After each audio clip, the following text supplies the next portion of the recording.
Smoke weed every day. That's not what I meant to do. Oh, God. I believe we are live. We have been in storms here in Chicago. Let us play the open and get this show on the road. Hey everybody, it's Aldo Gandhi, and I just want to let you know really quickly that our swag shop is reopened. DeepDishTees.com is where you go, and that's tees with T-E-E-S. Clever name, guys. They're the new home of our merchandise. You can get t-shirts, you can get caps, you can get coffee mugs, you can get hoodies, you can get all sorts of good stuff, and you'll help out the bar room with the purchase. So head over to DeepDishTees.com.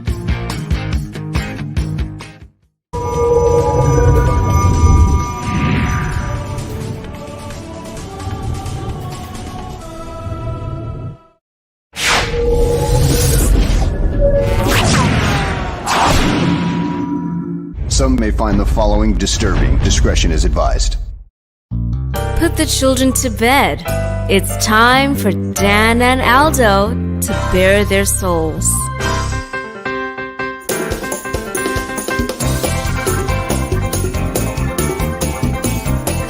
I love the Chicago Bears more than I do masturbating, and that is a lot. Then, with 3 seconds left, Bob Avellini throws a 30-something-yard touchdown pass to Greg Latta, and the Bears win, and I literally shit my pants. I swear to God, I literally did.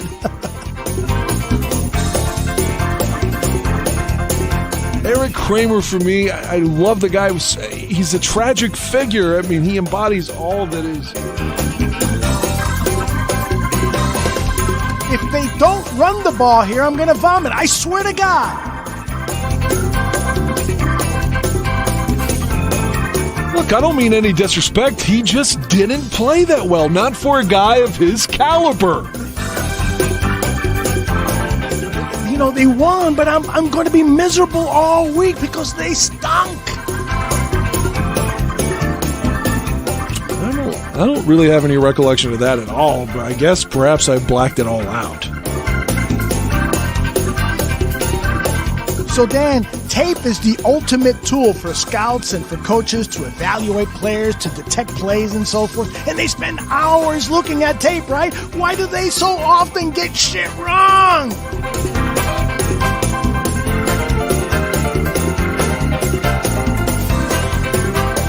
Ladies and gentlemen, Dan and Aldo. Yeah, baby.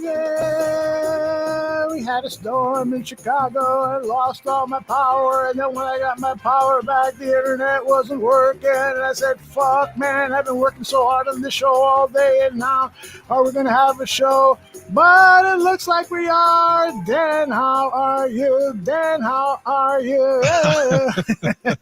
It's good to be with you, but I'm as like, I don't feel that well. I'm tired. I have to work until 4 p.m. tomorrow, my time. And I'm my physical and mental prowess right now is on par with the Bears offensive line. You know, last week on this show, I had a downer. You know, I went to Bears camp. I didn't see anything super impressive. I was worried and stuff. And then this week, you know, listening to some of the interviews and preparing for the show, I started thinking, you know what? And maybe things aren't all that bad. Yes, the offensive line is a big fucking concern. Big fucking concern. But, you know, listening to Eddie Jackson, I really, really think, I'm going to play some sound bites, but I really think he is primed to have a great year. Listening to Sean Desai's press conference from last week and a number of other things, I got totally psyched. Now I'm going to have to find that positive energy again after the last 30 minutes of weirdness that has happened around the house. When we lost power, I went upstairs to check on the family, and they had the door open, and I look outside, and it looked like I was in fucking Puerto Rico under Hurricane Maria or whatever the fuck it was, the last hurricane it was that killed everybody down there. But Well, the Trump administration would say you're not really part of the U.S. if you're down there. That's right. But I'm sorry you're not feeling well. No, I'll be fine. I'm fucking tired, is what I'm saying. Yeah. But I'll get more energetic throughout the show. I'm really worried about the line, though, man. Like, if Jenkins isn't playing yet, I mean, today's what, August? Is it the 10th? Is it the 11th? It's the 11th, brother. Okay. Well, no, it's the 10th, but tomorrow will be the 11th. Well, obviously he's not going to play against the Dolphins, and there's only 2 more games left. And like you so eloquently predicted, or almost predicted now, when they got rid of Leno, you say, well, this guy's never really played left tackle before. So if that's a fact, and it is, then he is trying to learn a new position. And again, at best, he's going to miss the upcoming 2-a-days, or with the practices with the Dolphins and that preseason game, and then maybe back for the last 2. But is that enough time? You're a month away from the Rams game. So it just seems like he's not going to be starting opening night. No. So what do we have? Elijah Wilkerson is the left tackle's last name? Wilkerson? Who the fuck is this guy? Exactly. I've been doing some research on him, and it's not real promising. First of all, the unofficial depth chart was released today. And so who is the starting left tackle on that depth chart? It's Alex Bars. It should be. I have more confidence in him than either Wilkinson or Jenkins, but it is Elijah Wilkinson, who last season had 0 snaps at the left tackle position. He played right tackle. According to Pro Football Focus, he was a very good run blocker, but not a very good pass blocker. And so now he's being asked to play on the left side, something that he didn't do at all last season, and an injury-shortened season for him. And I don't think I'll have to do some more research. I don't think he's ever played left tackle in the NFL. So it is hugely concerning when the number 1 left tackle on the depth chart and the number 2 left tackle on the depth chart have not played left tackle. And it feels like we made this comparison like 2 weeks ago, and now everybody's making. I'm not trying to say that was so unique and someone stole from us, but it's an obvious low-hanging fruit comparison. But it's starting to feel like Kevin White, when obviously something's wrong, and they keep bullshitting us and just saying, like, we're not worried. And then, what happens? Oh, it's a stress fracture. White's out for the season. Oh, he's out again. Hopefully nothing like that will be analogous for our young guy and Mr. Jenkins now, but still, like, it has a similar feel that the organization knows something's wrong and isn't telling us, which is asinine. I mean, not that they owe us anything, but god damn, man, like, just say, well, he's, out, he's day to day, or he's 3 weeks away. Like, just put a real timetable on it. Bruce, Ali, Walter, Jordan, all one person says, don't underestimate Larry Borom. You know what? Well, isn't he hurt too? Yeah, he's under concussion protocol. Yeah, and they weren't even in pads. Larry Borom is not going to be playing left tackle in the National Football League in his rookie season, and he might not even be activated for a game. And James Daniels is hurt still too. Yes. And Ifedi's still hurt. Right. And so I know there were some nice things said about Larry Borom, but I just don't see how he is ready to play. I really, really don't. This, if he plays this weekend against the Dolphins, and I see something good, then I'll gladly say, hey, I was fucking wrong. But he's just not. In watching some of his tape and talking to professional scouts, he's not. He's a 5th round draft pick. He's going to work hard, and he could be of some value in the future for the Chicago Bears, but I just highly, highly doubt he's going to be he's going to contribute on the field during a regular season game. I don't think it's going to happen. I really don't. No. I'm concerned. I'm deeply concerned about the line. Yeah. Like, we were saying this shit last year. Right now, it would seem that the best lineman we have is probably Sam Mustipher. And I'm not trying to take anything away from Cody, but everyone seems to say that he's doing well at center right now. Like he's got it locked down, you know? Well, and he actually has had some mistakes at the center position, which is to be expected, but I think he's going to be fine. I think he's going to be an average or better than average center. I think Cody Whitehair is still Pro Bowl caliber guard, but you need all five of your starters taking snaps together. Everyone who's followed this game knows the importance of having an offensive line that knows what they're doing. And that's why I was so fucking pissed off when they allowed Charles Leno to leave, when they dropped him. This was just asinine. Left tackles, I mean, when you look at how many snaps, Charles Leno Jr. played over 1,000 snaps at left tackle. Yes, a couple of hundred of them weren't the best.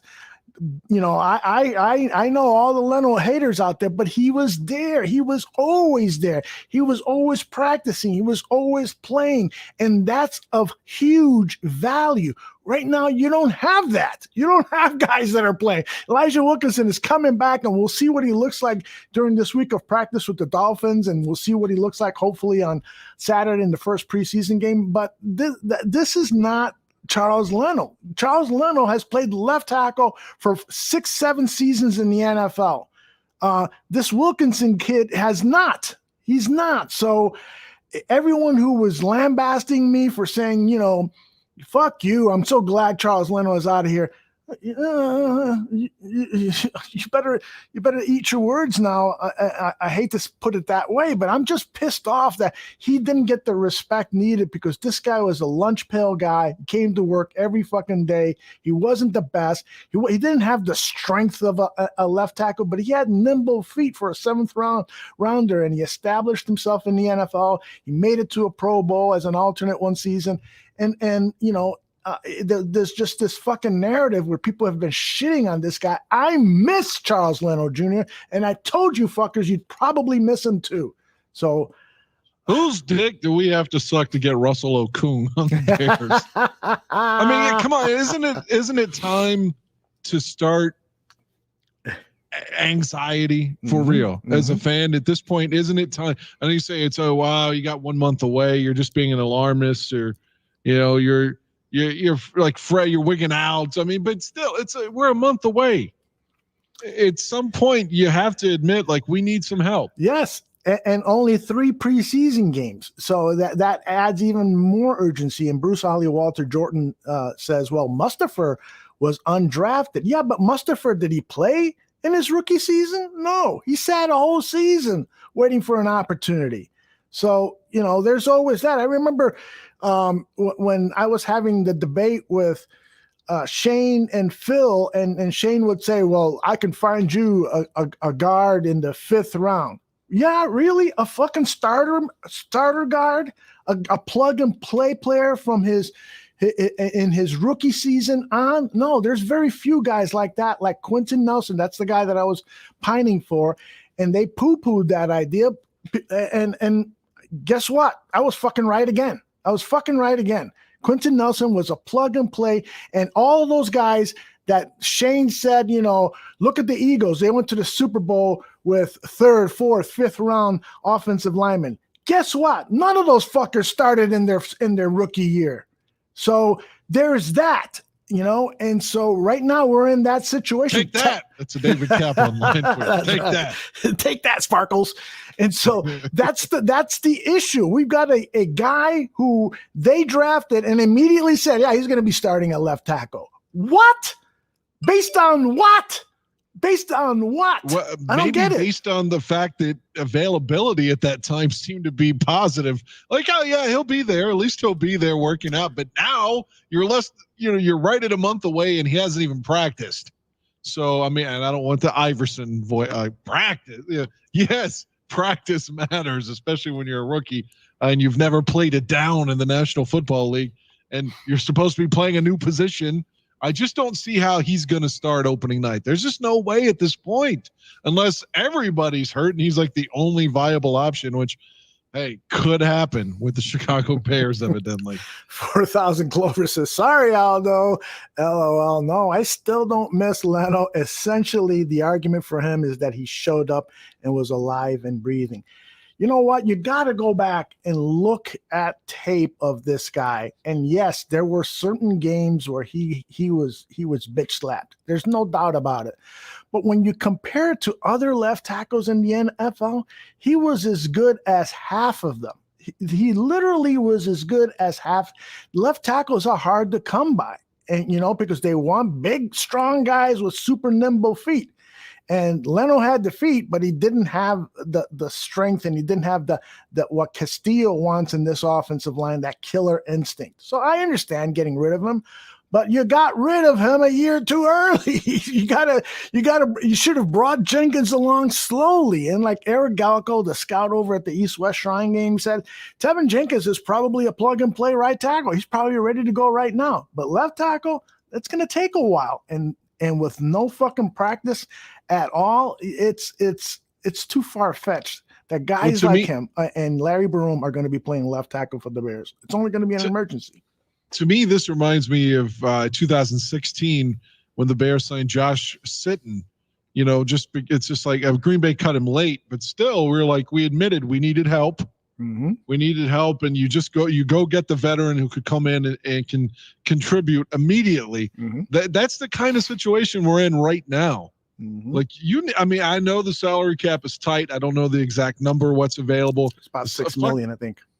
You got to make this work somehow. You got to go get some help. Mm-hmm. And it's got to be somebody with experience here. It can't just be another undrafted kid from. Didn't we bring in someone undrafted from Clemson a few days ago? It's like, well, that's not going to do anything. But give us another body for camp. That's what it is, right? So you got to get some help. You need some help.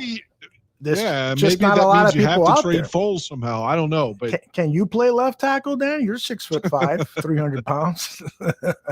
Yeah, I'm way too slow and too old. But they have to make a move somehow. You the whole season. It doesn't matter if Khalil Mack comes back and even Robert Quinn suddenly comes back, even though he's hurt again too. If the defense is crazy good again, if your fucking line is getting your quarterbacks killed, you gotta solidify this now. And I feel like there's almost a level of complacency, that the Bears have. Like, whoa, what about the plan? The plan's in place. Everything's going to be okay, or whatever Nagy's been saying. But it doesn't feel like it's okay. Am I wrong? Somebody talk me off the fucking ledge here. No, it feels like you're the not season. Wrong. Don't jump, but you're not wrong. It could dissipate right before our eyes. It could. You remember last season, that game in Tennessee when you had nobody to play offensive line. Right. Alex Barr is playing center. That's right. Alex Barr's, I got to pull up that depth chart, see where they put him. Because Alex Barr's right now is probably the best answer at left tackle based on what I've seen and what I know. And hey, I could be totally wrong here, but I'm as concerned as you, Dan. Did you see they had Arlington Hambrick playing left tackle the other day? Well, I saw him, and when at Family Fest, they had Lachevius Simmons. And those are two guys we don't want to see on the field at all. I don't think so. These were 2 7th-round draft picks, and Akeem Hicks got into a fight with Simmons, I believe.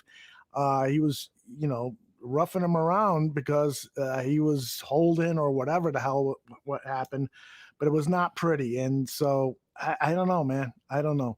All right, let's see what this depth chart looks like here. I might be able to bring it up on the screen too, but I'll just tell you that Alex Bars is right now the backup right guard behind James Daniels. So here's the unofficial depth chart and who they have starting first stringer at right tackle because of the injury to Ifedi. The starting right tackle is Lachavious Simmons. Oh my God. James Daniels is at right guard. Sam Mustipher at center. Left guard is Cody Whitehair, and left tackle is Elijah Wilkinson. Then the backups, the right tackle is Tyrone Wheatley Jr., not the running back. I loved his dad. I did love his dad. Yes. Man, Jesus. As I mentioned, Alex Bars at right guard. They've got Dieter Iceland as the backup center, which is interesting because I didn't know he played center. But I wasn't that the quarterback for the Rams in the NFC Championship game when the Bears went to the Super Bowl? No, that was Dieter Brock. That's Dieter Brock. There you go. Arlington Hambright is the backup left guard, and then Tevin Jenkins right now is the backup left tackle. I'm worried. I'm worried with you. Let's jump. You gotta get a veteran in here. I'm sorry. There's got to be an acquisition. Yeah.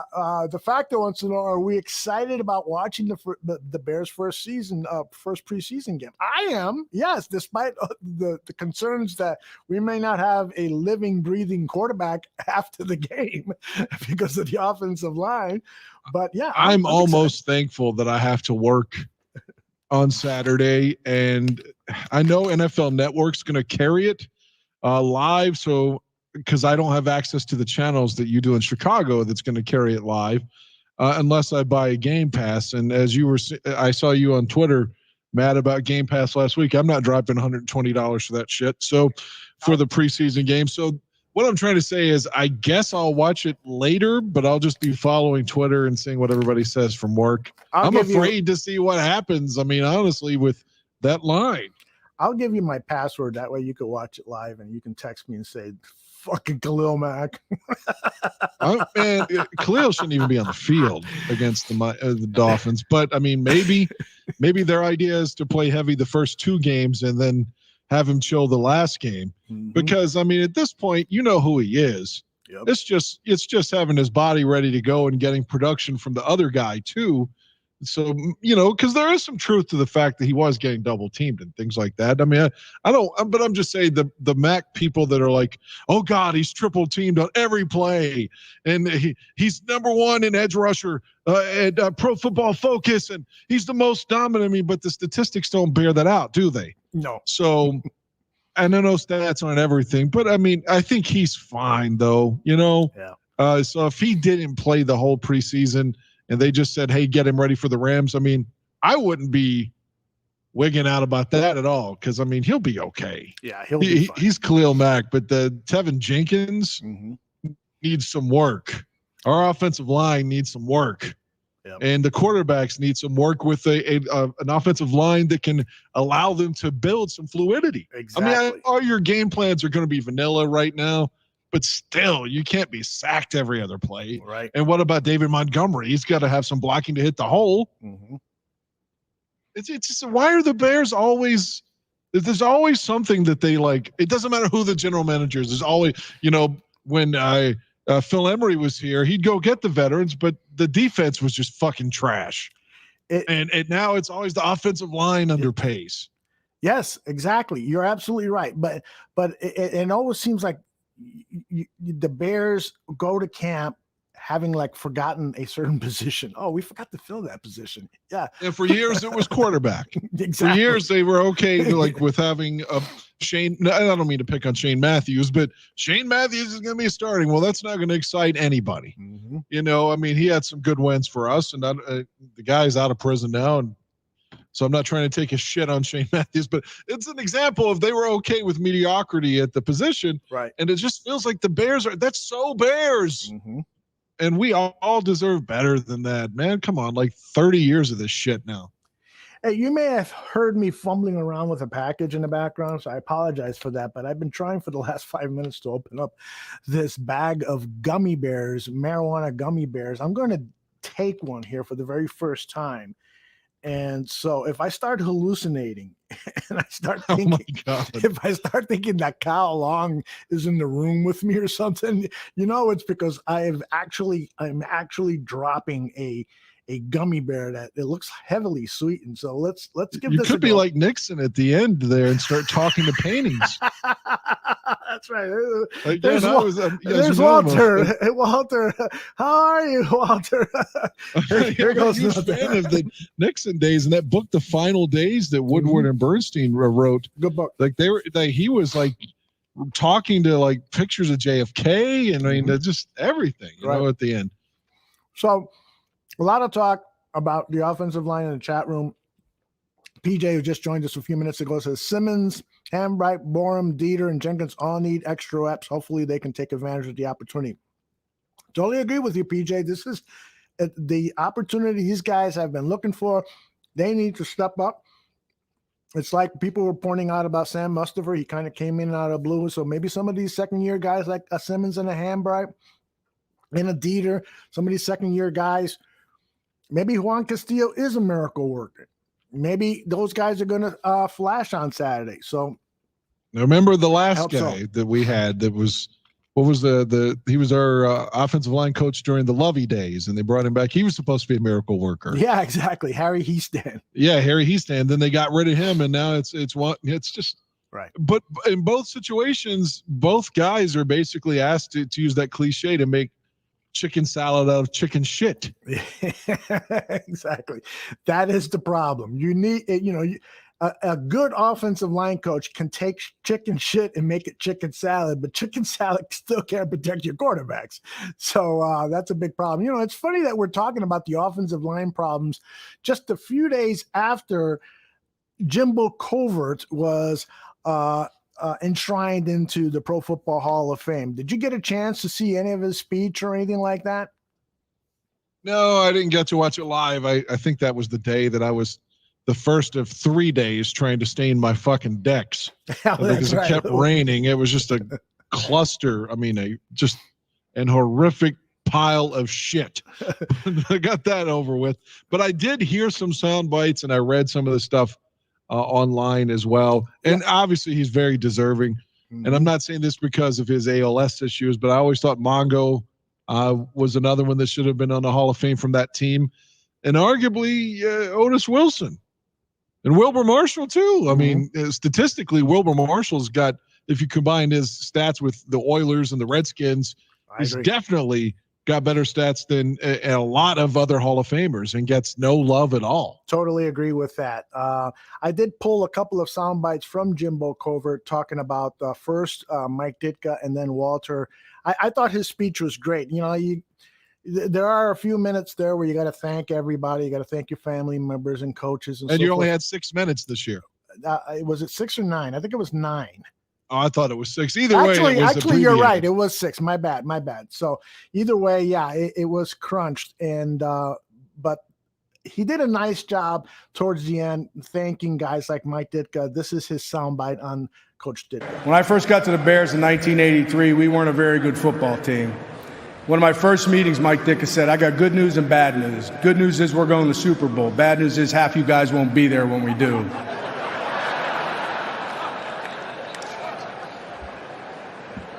But he pushed us hard, but I also believe he reestablished the pride back into the Bears organization, that playing in the NFL is a privilege and not a right, and that when you pull that Bears jersey over your pads and put on that helmet with that C on the side, it means something special.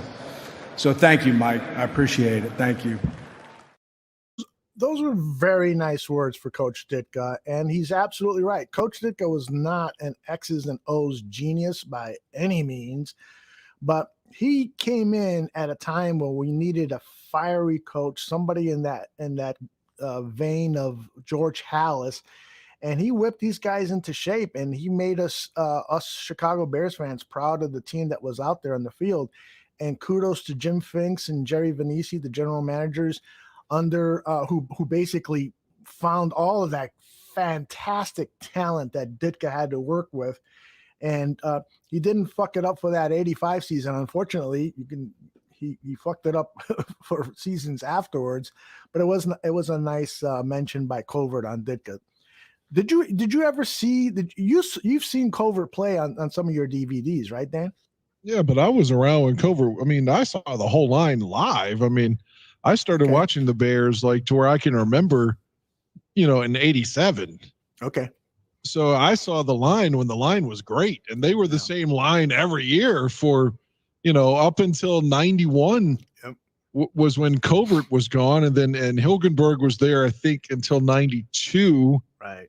But you had Bortz there up until 94.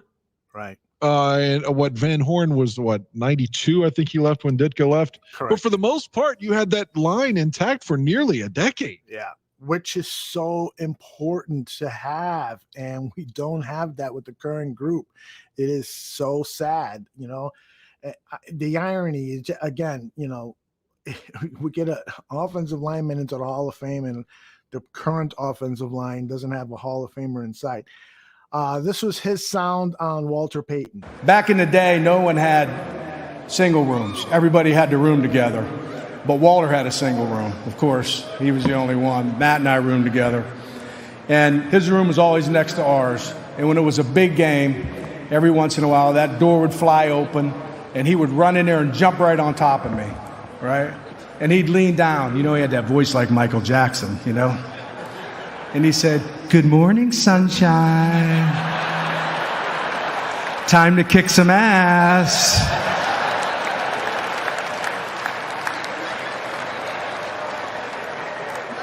He was the best. I wish he was here with us tonight. Very, very touching and a great, great story. He's a good storyteller. We had him on the Mike North Advantage. Maybe Mike can get him back, and we'll get you on, Dan. You can pepper him with some questions. You know, the one thing that Covert would fight you over is he is a big advocate of Jim McMahon. Oh, that's right. Oh, yeah. He believes in Jim McMahon as much as I did. Unlike Dan Hampton, right? Yeah. Oh, yeah. Dan Hampton is definitely his biggest critic, I think, on the entire team. Mm-hmm. Even when McMahon, did you ever read the book that he wrote that started all that shit back in '86? Jim's book? Yeah, the one that just called McMahon with an exclamation point. Yeah, I read it. Of course, what he said came true with the saying that the management would break up the team. But even in that, to my recollection, like he was writing about how during the '86 season, when no one believed that his shoulder was hurting, you know, this is before Charles Martin hit him, that it was like every time he would miss practice, because again, even after the Martin injury, he had to go to his own doctor because the Bears doctors were saying he was okay. And it's like the independent doctor was like, no, you need surgery like immediately, and you're going to miss an entire calendar year. But he said every time he would miss a practice, there'd be Dan Hampton implying that he had no balls. And to the whole team. Yeah, that's right. Yeah. So it's just like this guy always had something out for him, you know, and it's just like, dude, he just won you the fucking Super Bowl. He won 29 straight starts. Can you rally around this fucking guy, you know? Well, you know, but there were things that Jimmy did that he didn't protect himself. He acted foolishly. He was just, you know, he didn't have that leader attitude from a standpoint of behaving in a rational way. He wanted so much to be one of the guys, you know, and bumping heads and doing all this physical I don't think that was pretentious. I think he was one of the guys. Yeah, you know, but he was. There's no doubt about it. But you need to, as a quarterback, you need to be kind of a junior executive. You know, you can't. Yeah, McMahon had no time for that kind of shit. He played like reckless, like you said, because he wanted to win. He wanted to win. And he was one of the guys. Mitchell Trubisky, unfortunately, was trying to be one of the guys. Yeah. Did you see his quote with Buffalo's media today? You know, I was going to pull some of that sound, and I didn't get a chance to. Yeah. You want to talk about that? Because some of the things he said were irritating. Yeah. He said something like, it's good to be, I'm paraphrasing, but it's good to be someplace where the team wants me to succeed and wants me here. Yeah. I can understand why he feels that way, though. I don't want to have any jabs at Trubisky on the way out, but I could see why he feels that way. But to say that the team didn't want him to succeed, that's bullshit. There's, especially at this point last year, we thought that Nagy could be out the door if they lose. Mm-hmm. So, I don't think Nagy wanted him to fail, but I do see Mitch's side, like, man, they wanted Foles in as soon as they could get him in. Right. There is just no fucking way that anyone in the Bulls coaching staff and administrative office, general managers and scouts and stuff wanted Mitch Trubisky to fail. That was a huge fucking Ryan Pace really wanted him to succeed. Come on. Yeah, exactly. And so now the issue is this, is that after a while, Matt Nagy probably went to Ryan Pace and said, I can't win with this guy. I don't think anybody can win with this guy. He just doesn't see the field. And he didn't. He was right about that. And proof of that is what happened in the offseason, where he only got one offer from the Buffalo Bills. Mitchell Trubisky said it in the press conference today. He said, yeah, we didn't get as many offers as we expected. Yeah, you only got fucking one, dude. And it was for a backup job. A lot of Mitch supporters thought that he was going to be a starter elsewhere. They saw what a lot of the other coaches saw, they being other teams, that he just can't see the field. And with the complicated offenses and defenses that are being thrown at him, he would panic and not see things. There's a really good tape online. In fact, I invited Brett Coleman. He does an excellent job breaking down tape. He's got a tape. The title of it is Justin Fields has already started saving the Bears, something like that. And in the first, it's a 25-minute video. In the first 10 minutes or so, he says, I apologize, I got to show you this in order to make my point. But he showed the errors that Mitchell Trubisky was making. So, for instance, on a 5-receiver set, they had a couple of guys crossing in the middle, which on a cover 2 defense would have left the slot receiver wide open over the middle. It's a very simple concept. Very simple concept. If those crossing patterns are taken away underneath, then the guy on a cover 2 that's going to be open is the slot guy. Mitchell, because there was so much pre-snap movement by the defense, he got flustered and he immediately threw it into one of those crossing guys. Fucking interception. That was the interception. And guess what Aaron Rodgers does every time that we're playing him? With that same, he's going to hit that same guy over and over and over. That's going to be open every time. You got it, brother. You got it. So, as much as I like Mitchell as a person and as much as I want him to succeed because he's a great guy and so forth, he hasn't shown anything in his career that he can handle the complexities of the NFL. Now, if I was his coach, just like I said last year, I would have had him, throwing the ball 15 to 20 times max, and this would have been a running team. I would have gone old school football, and you could probably win with him doing that. You could probably I got a sudden change for you, turnover on the field. I want to quickly ask you a question that's not what we're talking about. Okay. Because I'm afraid we'll forget it and not get to it, because it's not a huge SU, but it's something I've been thinking about. Alec Ogletree, I know that it's only a couple days in, but all the picks this guy's got, and I'm still reading from various people that he could get cut. At this point, what made me think about this was when you were talking about in cover 2, the slot guy is going to be open. And like I said, Rodgers hits that every time, all day. He's going to hit the open guy, and we can't fucking stop it. And you remember the big play last season, the huge play against Trevathan in that Week 17 matchup. So at the very least, Ogletree could be in on passing downs if Danny Trevathan can't play the pass. Oh, yeah. I mean, why would you even consider because of special teams? I mean, I'm sorry, either you keep 5 inside linebackers or either Josh Woods or Iggy, one of them's gone. Because there's no way if this guy's outperforming everyone in camp and has been around. I mean, he's 29. He's played well before. Hell, he had a pick 6 against us a few years ago. Right. I just don't, and he's not making a lot of money. There's no way that I'm letting this guy go. And everyone seems to think, he's not even going to make the team. He's not going to be here. That's fucking crazy. He had Ogletree, and I think he's been in for like a week, if that, right? And he's got like 6 picks. He's got 6 interceptions. The Bears as a team last season had 9. That's saying a lot. So yeah, I mean, you may have found an answer to your inside linebacker depth issues, and so he's going to be fighting with Agunue. What the hell? Let's just call him Iggy. But I always take pride in the fact that that's one of the few names in the world that I can pronounce correctly, and I just fucked it up.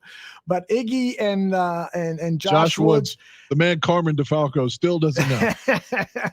I am so glad that he is providing some competition against those guys, and with Danny Trevathan, I think Danny didn't practice today. Yeah, he didn't practice today because he has they wanted to give his knee a rest. And so with a veteran like that, you need inside linebackers who are ready to go. And Alec Ogletree has the resume to step in there and do some good. So I'm super happy. I think he's going to make the team. I really, really do. And that on the bubble are guys like Woods and Adewale Aguli is back with us. Joel. I'm going to let you take it. Iye Bunye. Yeah, you got it. All right. How about that? I think these gummy bears are starting to work, man. But yeah, we'll see how it plays out. I think Ogletree, was brought in simply as a camp body, but you can't, overlook the fact that he's has all these interceptions. He's got the pedigree. He's got the resume. So it could be interesting. We'll see on Saturday how he turns out. I'm sure he's going to play plenty. PJ says that Iggy, I'm not going to attempt it again, has been a disappointment in training camp so far. You know what? At Family Fest, he actually had some good plays, PJ, but yeah, I have heard some stories too. And it's too bad because that was one of those mid-round investments that everyone was kind of pointing to and saying, yeah, this guy does look like he could pan out to be something. But so far, it's not looking good for Iggy. Hopefully he comes through. All right. I want to talk about, let's see here, Eddie Jackson. Eddie Jackson's back. Eddie Jackson is back. With his new number. Is that Jim Harbaugh out there? Yes. Number 4? What do you think about that? A defensive back wearing number 4. It's kind of strange, that Reggie Bush, if you recall, back in like 05, was trying to get the league to let him wear number 5 as a tailback, and they told him no because he wore that in college, so he was relegated to 25. Right. And now it's the Wild West. I saw last week when you jokingly said, the quarterback completes a pass, Justin Fields to Jay Cutler, because someone's wearing 6. I don't even know who is number 6 right now. Some guy. He's one of the backup running backs, Maribel, I believe his name is. But yeah, so it's going to take some time to get used to that. Seeing, and it's interesting. Like Jackson's Twitter handle still has. I mean, what was it, Bojack39 or something? Right. Yeah, it was weird that he would change that, but I do like defensive players having single digit numbers. I like it in college football, and I think it's going to be cool in the pros. It will take some time to get used to, and I know that Tom Brady seemed to have a problem with it. He thinks it's going to hurt his game when identifying, because position numbers for football players were based on positions. So offensive linemen were like 50s through 60s, and linebackers were 50s, blah, blah, blah. And so that's now gone away. And Tom Brady got pissed off about that. We'll see if that hurts his game at all. If he has a bad season, I'm sure he'll blame it on that. Well, yeah, if you recall back in the 70s, a lot of wide receivers wore numbers in the 20s, and then that went away, and it was all basically 80s.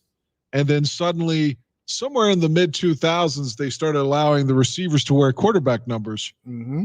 What was perceived as a quarterback number or kicker or punter number, 1 through 19, basically. And now, like, anybody can wear anything if you're a skill position player, right? Right, exactly. So you could be a tailback like Reggie Bush wanted, wearing number 5. Which I think is so cool. 5 is one of my favorite numbers for sports. And so to have a premier running back, when I played Madden football years ago, I would build my own teams and I would give, unusual numbers to certain players. I just think it looks cool, but that's me and my, what you call it. But I wanted to play some sound from Eddie Jackson today at the press conference, listening to him talk and then listening to Sean Desai's press conference from a week ago. I started to think to myself, you know what? I think there's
I'm back.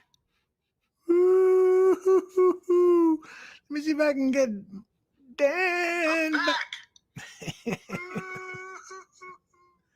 Let me see if I can get Dan back, because it's not a show without Dan Aguirre. Dan. Oh, yeah. All right.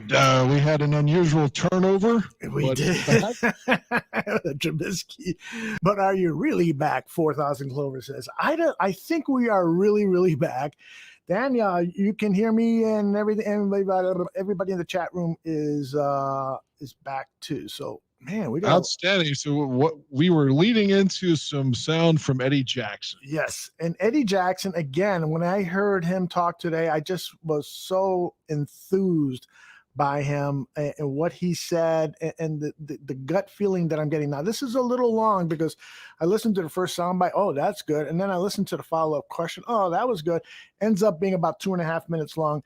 Listen to Eddie Jackson talking about the value of Sean.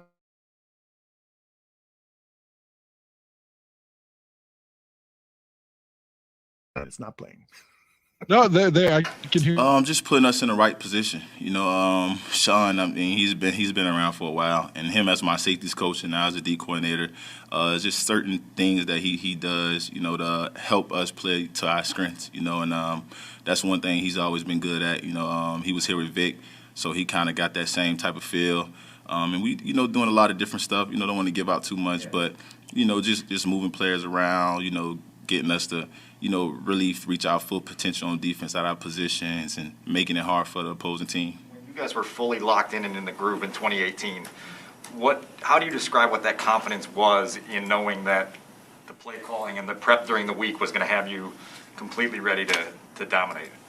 Just going into the week, just the energy and just the calls, you feel it. It's more of a feel thing when the players get called and you see what's coming up. You're like, okay, we ready then. Technically, most times to that Friday, that's when you really know when you're going into those Friday practices and you get that call sheet of the plays we're going into the game, and when you start building your confidence level. And, like I said, just having a guy like Sean, he knows every position on the field on defense. And he knows all our strengths, all our weaknesses, and he knows the positions to put us in and make plays, and that's what he's been doing. Even if you can't say in detail, is there just something about Sean's touch on this defense that gives you hope that you personally in your position can get back to where you were in like 2018 when? Yeah, just moving us around, making it hard for quarterbacks to read us. If I line up on the left side, one game might line up on the right, or might play field boundary. Just keeping them on their toes so they won't just go in, breaking down film like, okay, Eddie's going to always play to the field and to the strength of the formation. I might be in the boundary, or I might not be in the boundary. I might play one side, Gip might play one side. So just keeping the quarterback on their toes, the offense on their toes, and just moving even us, like, some D linemen or linebackers, just moving people around, making it harder to read. With all due respect to Chuck, is Sean, is that kind of rejuvenated or just, invigorated this defense as a whole, do you think? I mean, has it provided kind of new hope in a way? I mean, it's always, us, the type of year we came. I don't know where we was ranked. We weren't number one, so it really doesn't matter. But that's always fuel to the fire for us, especially the type of defense, type of players we have. And Sean, just the energy he's bringing, that he brings. He's a younger guy. He's challenging us in many different ways, disguise purposes, being on time, just little stuff, little key, little details that he's challenging us in. And, I feel like everyone's ready for the challenge. Everyone's stepped up for the challenge so far. And I'm just happy to, just to be back out there, just to show I'm ready to fly around. I'm ready to go. Didn't that sound encouraging to you, Dan? Yeah, I think so. But he was, he was talking a lot last season too, though. Yeah, a little bit. I don't want to say that he was talking bigger than his play, but from Eddie Jackson, I kind of want to see something. I agree. This is a do or die year for if he does not play to that level that he played in 2018, then this was a bad re-signing. We should have kept Adrian Amos as opposed to Eddie Jackson. But I really do believe, based on what he was saying about what Sean Desai is going to do, Vic Fangio ran a very complicated defensive backfield scheme where people were moving around at the last second before the ball is snapped. They knew where they were going. Everybody communicated well. And that's another thing that he talked about that gave me great hope. The fact that his safety partner, Gibson, is returning. Listen to this. Oh, man, it feels good. People don't know how big of a deal that is, but it's huge, because sometimes come in with new guys, guys not used to playing this, not used to playing that. So you got to build that chemistry all over again, see what he's like, what he doesn't like. And me and Gip, we kind of, we go off each other. We already got the feel to each other, with the disguise purposes or when it's time for us to pass something off. My old coach, Coach A, used to always say everybody's on one thin screen. So I feel like me and Gip right now, we do a great job at that. Eddie, I'm not sure. Now, he played 2 seasons with Adrian Amos. Am I correct in saying that second season with Amos was the 2018 season? I want to say it was. So maybe the second season with Gibson is and returning back to that Fangio type defensive scheme is going to lead Eddie Jackson to have that big season. Have I done any better job convincing you, Dan? No, I hope that you're right. I want the guy to be dominant. And you're correct. He was drafted in 17 in the 4th round, if I recall correctly. Yes. And so, yeah, he had Amos at 17 and 18, and then Clinton Dix, and then now the 2 years with, or presumably the 2 years with Gibson, assuming he doesn't get injured or anything. Mm-hmm. So, yeah, fluidity matters. And like we've all been saying, maybe they can get back to what Eddie's strengths seem to be under Vic Fangio, which was trying to make the turnovers and not coming up to tackle. Because clearly Eddie in the box, I mean, maybe Deion Sanders was worse, but I can't think of anybody else. Well, and that's a theme in the chat room, too, about Eddie's tackling. 4,000 Clover says it was atrocious, and he's totally right. And Eduardo Miguel says, last year, Eddie Jackson was horrible. He was quitting on plays and arm tackling. Yeah, he was. And so sometimes when that happens, it's because somebody's, playing hurt and stuff. But nobody ever talked about that towards the end of the season. So I don't know. But I want to point out in 2018, he had some games, namely the one in Miami. Yeah.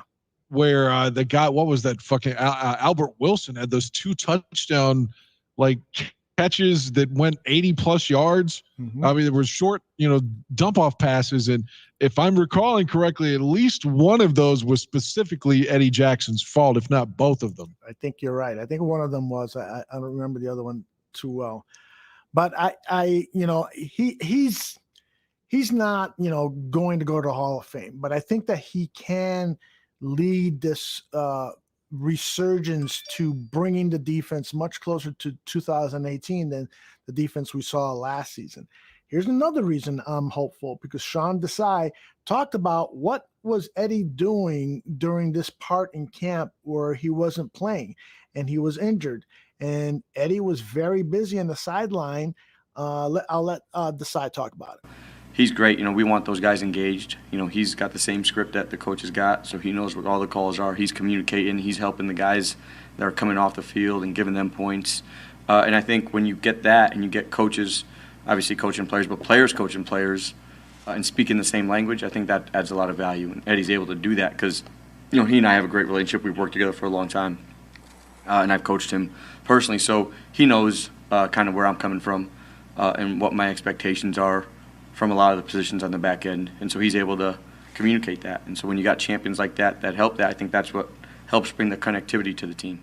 What was the Any more of a, did we get an incremental improvement on your confidence for Eddie Jackson this season? No, nothing is going to be said that's going to make me feel great about him until we see an improvement in his play. Fair enough. Yeah, I remember, God, he just looked like he was going to be our guy forever. Remember that play on Thanksgiving in 18 when you saw him start to move before Stafford even snapped the ball, and then he had a pick 6 off of it, all in one motion. It's like he knew the route that was coming and jumped it and had a pick 6 on Thanksgiving Day, and I'm like, damn, this dude's good. And then the last 2 years, it's like he didn't want to be there. I mean, I know that's a cliche. Obviously, he wants to be there, but it just felt like it wasn't the same player at all. So we need him to be at least something more similar to 18 than 19 and 20. And that, of course, would help Khalil Mack as well if the back end's getting interceptions. But I do think that Sean Desai, knowing what his strengths are and knowing how to position him so that he can have more of an opportunity to create turnovers, I think reuniting for a second straight year with the safety he played with last year, Tashawn Gibson, is going to help tremendously. And I do think that he sounds, a bit more engaged. And you're right. He did talk a lot last season, and people in the chat room, you're right. Once they went through that 6-game losing streak in the middle of it, he did seem like he was kind of giving up on some plays and stuff. He was definitely frustrated. So, by the way, somebody, Jack Jaskawa, I fucked up your name, Jack, but he wants to give me $20,000 for my Bears Barroom neon sign. You think I should take it? Didn't you get that for your 60th birthday a couple of years ago? That is right. Bobby Bombs and what's my man's name? Jesus, I'm drawing a blank. Fucking Gummy Bears. Anyways, there were a number of barflies who all raised some money to pay for that thing, and I'll never part with it. It's a great gift, and I really treasure it. One more thing about this defense and why I am hopeful that Eddie Jackson is going to do well. This is Sean Desai, his response when he was talking about priorities for the defense. A big thing for us is we want to try to take the ball away, and there are some fundamental core things that we just believe in. I mean, you guys saw it out there today, we believe in tackling, we believe in running to the ball, we believe in taking the ball away. So there's a premium placed on those three things. I think to play good defense, you need all three of those. And so we're going to try to be really good at those three things to start with. And then, when the scheme comes, the scheme will come. Interrupt. Stand by. Go right ahead. I'll play this second soundbite with him, Sean Desai, talking about what the technique is for teaching guys takeaways. We're just trying to emphasize the details that we believe lead to takeaways. And I think through that process of emphasizing that and getting the focus and the minds in the places that we want them, they'll come. I mean, you guys know. I mean, takeaways come in bunches, right? There's an energy that's created about that, and you guys have seen it covering Chicago for a long time, right? There's been a lot of up years and a lot of down years in terms of takeaways. But when they come, they'll come. And I think the guys see that. And just the ability to be consciously aware of where that ball is, in terms of where a ball carrier's carrying it or the quarterback, whoever it is. I mean, that's what we're trying to make these guys aware of. What else are some of your big emphasis in that regard? What are some of my big emphasis? I mean, the biggest thing is knowing where the ball is. That's the biggest thing, having vision on the ball, right? I mean, if you can't see the ball, you can't take the ball away, right? Very simply. So they need to know. They need to see the ball from wherever it is, the snap to the quarterback running back exchange to the quarterback dropping back at the top of the pocket to releasing it, and then we'll have a chance. I'm sorry. I'm just impressed by everything that he's saying there, and the fact that he's putting the number one priority on this defense, take the ball away. That was his first response when he was asked the question, what is it that we're going to see about this defense in 2021? Takeaways. So he's putting a huge priority on that. We know that Eddie Jackson is really good at takeaways. We know that Sean Desai is a Vic Fangio disciple, and he can create these complex defensive secondary schemes that will, a lot of times last season, quarterbacks knew where Eddie Jackson was, and they were trying to throw away from him. If you remember that one early game in the season where Eddie Jackson was mic'd up, and he was complaining towards the end of the game, they haven't thrown the ball my way yet. They haven't thrown the ball my way yet. Well, and that happened a lot. And after a while, people started to challenge him because they saw that he wasn't playing at the same level.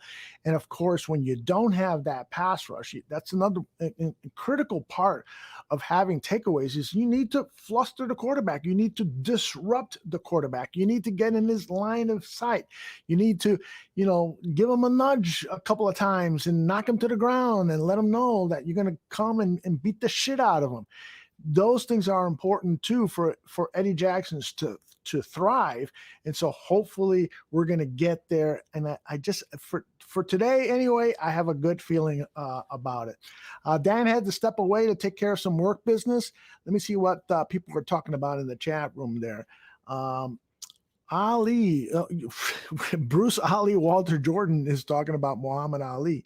PJ saying, I will miss Kyle Fuller. Yes, Kyle Fuller is going to be a huge loss for this team. And so Sean Desai did say during his press conference that he was really happy with the play of some of the backup corners, and he praised Kendall Vildor. He says that Desmond Trufant still has a lot left in the tank.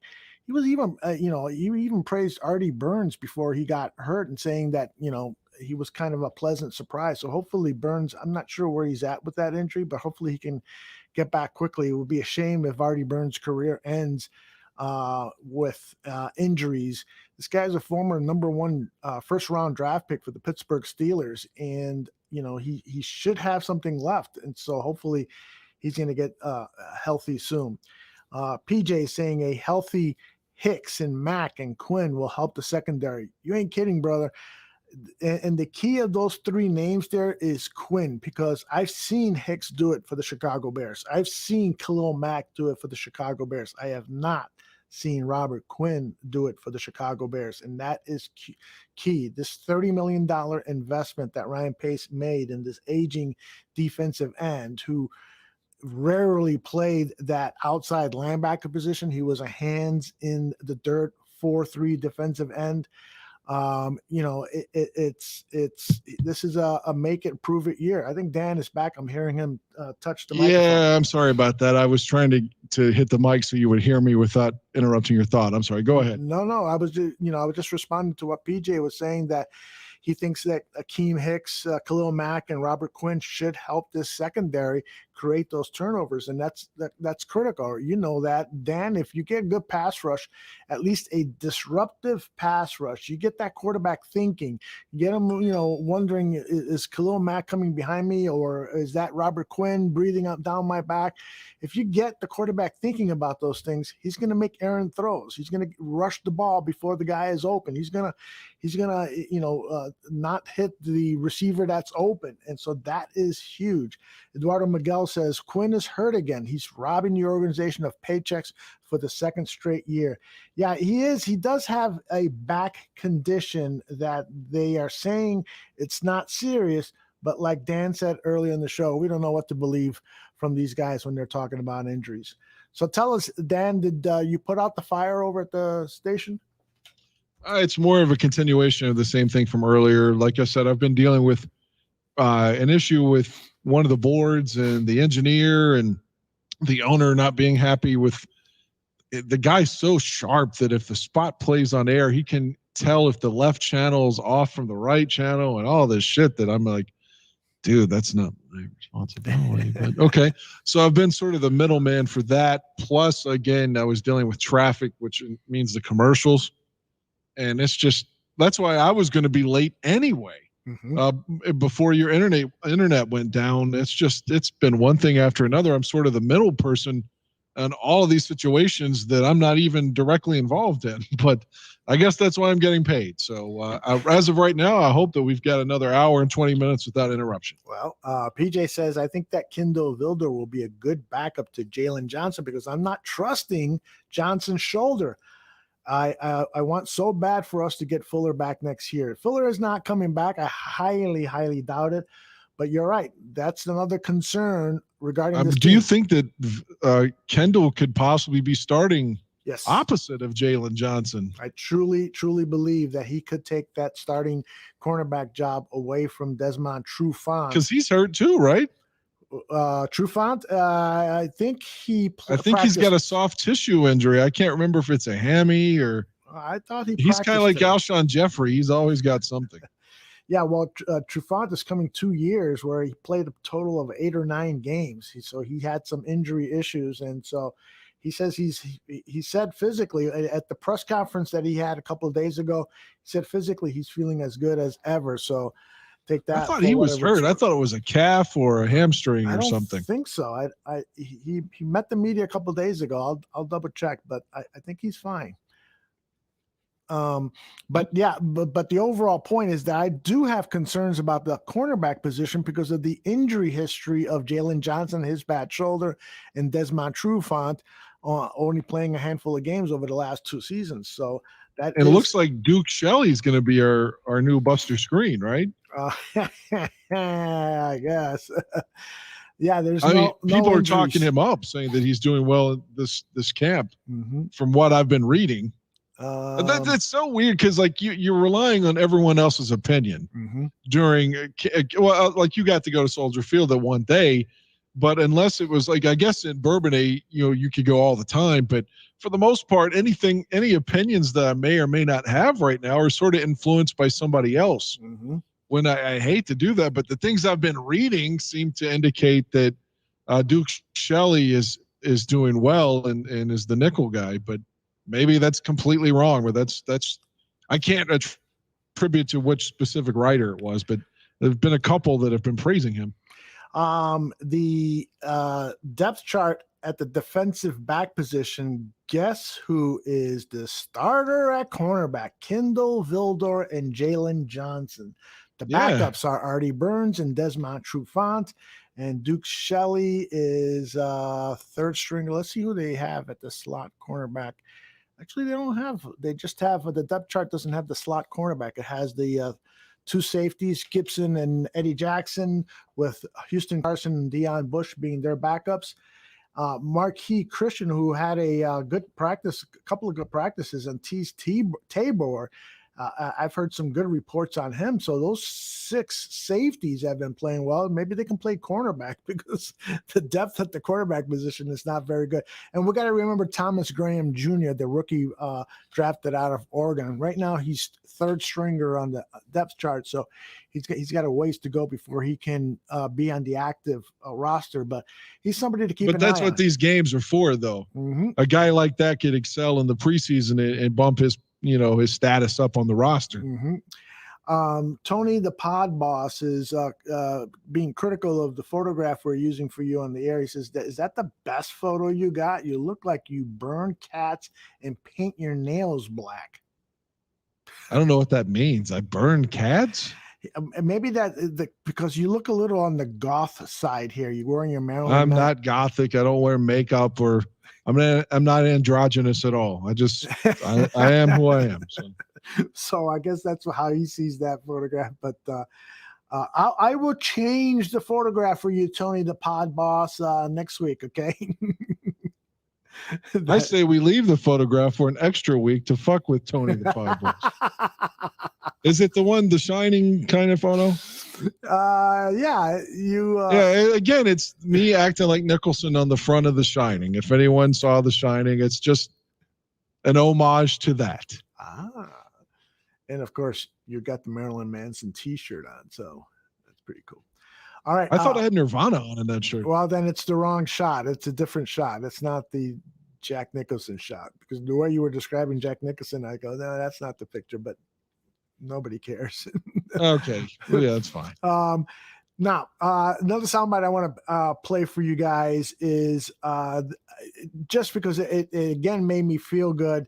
This is Eddie Jackson talking about Justin Fields. Oh, man, I love Justin, man. Justin is a guy, he comes out, he works hard. He comes out every day. He's not too big. He's learning from Andy. And just even talking about Andy, them two together, man, they're a great duo right now. And just to see the competition level, what they're going at right now, is this exciting, and it's something that we really ready to look forward to. Thanks, Eddie. That was fucking great. That he pointed out that camaraderie between those two guys, and they're working together, but yet they're being competitive against one another. That was great. Didn't that make you feel a little better, Dan? Well, again, it's like cliche talk. They're probably going to say that Justin loves football. Those are the kind of things you hear during camp. Oh, he loves football. That's funny. Doesn't everyone love football if they're playing it? Yeah, well, not necessarily. Some guys just do it for the money. They and some veterans are only playing just because of the paycheck. There are some guys that don't like it as much as you would think. I like it that he and Andy are working well, but let's see. We haven't even gotten into the first game yet. So Bruce Ali Walter Jordan says, remember, Dan is a diehard Bears fan. He just expresses how depressing that can be. That's true. That's true. But I'm optimistic when things get started. I'm just so not to go back to an hour or so, but I'm just so worried about the line. I do feel all in all what you've been trying to say with these sound bites. If I could, I don't want to take your thesis away from you, but with Sean Desai wanting to be more aggressive, more like the Vic Fangio, more using more disguises. And it just feels like the defense should be better. And there's hope for Eddie to come back the way he was playing. And so if we could just get a little bit from the offense, we should be able to surprise some people. I agree with that. But the line's got to play together and be able to protect either 14, 9, or 1. Yep. And we need some surprises out of some of these guys that are low on the depth chart. We need some people to step forward because it's going to take a while for Jenkins to be a good left tackle. And so hopefully this Elijah Wilkinson guy is going to alleviate my concerns, given the fact that he's not played left tackle. We covered this at the beginning of the show. It's so fucking frustrating to be talking about this. This problem should have been remedied at the beginning during the off season. The lack of offensive line stability from the tackle position is just fucking infuriating. Yeah, you remember a few years ago it was wide receiver. Mm-hmm. We had no wide receivers at all, and everybody knew it. And now again, it's the line. There's always a Ryan Pace position. Yes. Every year where it just is like, what are you doing?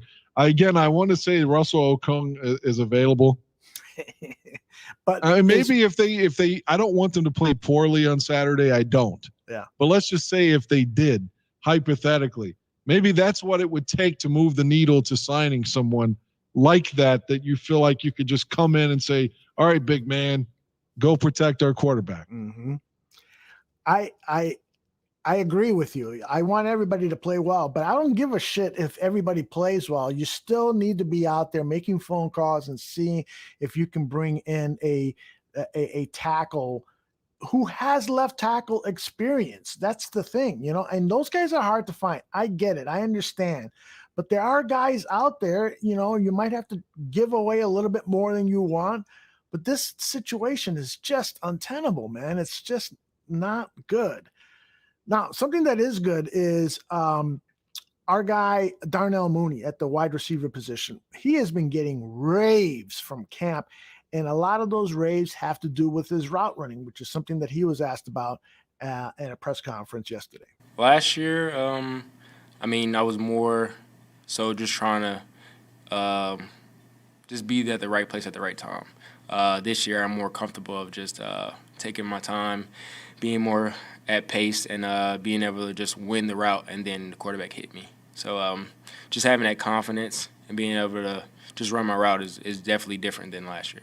So that you're putting some flavor. Yes, for sure. Can you give an example of something where you're adding your own little twist just to set up? Just just giving them more. It's not always just a 3-step slant. It's maybe like a 1-2, and then give them like a hard 3. So it'd be just more swag to it, give a little more flavor, like Coach Nagy said. Yeah. You're feeling it too. You lit up when the word flavor came up. Yeah, for sure. Is some of that learning how to use your speed differently at different times? You mentioned pace and stuff like that. Is that using your speed at? Yes. Yeah. Sometimes. So like me just being a fast guy, and the defender, he already believes that I'm coming fast off the line. I might come off slower than usual, and then my third step, like on a slant, will be way faster than usual. So. How much leeway do you have to make adjustments like that? Depend on the route, like in terms of like what the quarterback is. I haven't got any comments. I just go with what happens in practice. I'm like, okay, I'm gonna work something here. If it works, then and somebody says it's good, then I just go with it. Don't get too many comments on, hey, you can do this on this, you can do this on that. So. When when you grow up just kind of blowing by people or having that kind of speed, how do you gain an appreciation for the impact or the effectiveness of route running and how necessary it is to be a good receiver? Because it just seems like if you can just have that natural talent, it would be hard to grasp that. How did you come about having that appreciation? My mindset was always not just my speed. I mean, I didn't think I was a fast guy until I ran a 40. I was always thoughtful of just running routes. I wanted to be a precise route runner, and I wanted to be known for my route running and just being able to do things after the ball. All of that was impressive, with the exception of the part about Mike Fury not teaching him anything about putting some flavor into his routes. Is that weird to you, Dan? Well, I go back to him in Detroit. He wasn't a very good wide receiver. Mm-hmm. And I know that maybe you can be a good coach and still be an ineffective player, but I'm not surprised. I mean, I know the guy's in great shape, but beyond that, I don't know what he's done to be our wide receiver coach at all. But the vision I've had is to maybe, and again, I'm just a guy. We're in a bar room. But I would like to utilize the speed of Mooney and Marquise Goodwin on the outside and have Allen Robinson in the slot at the same time on the field with David Montgomery all at the same time, or even the guy from Kansas City. I can never remember his name. That should have been the Super Bowl MVP a couple of years ago. Damian Williams. Yeah, because he's got good speed too. And from all accounts, Montgomery's been working on his speed. But I'm just saying, you get all that speed on the field at the same time. If you can protect the quarterback, somebody should be open. And again, you'd have Allen Robinson, old reliable, running the slant routes there. Mm-hmm.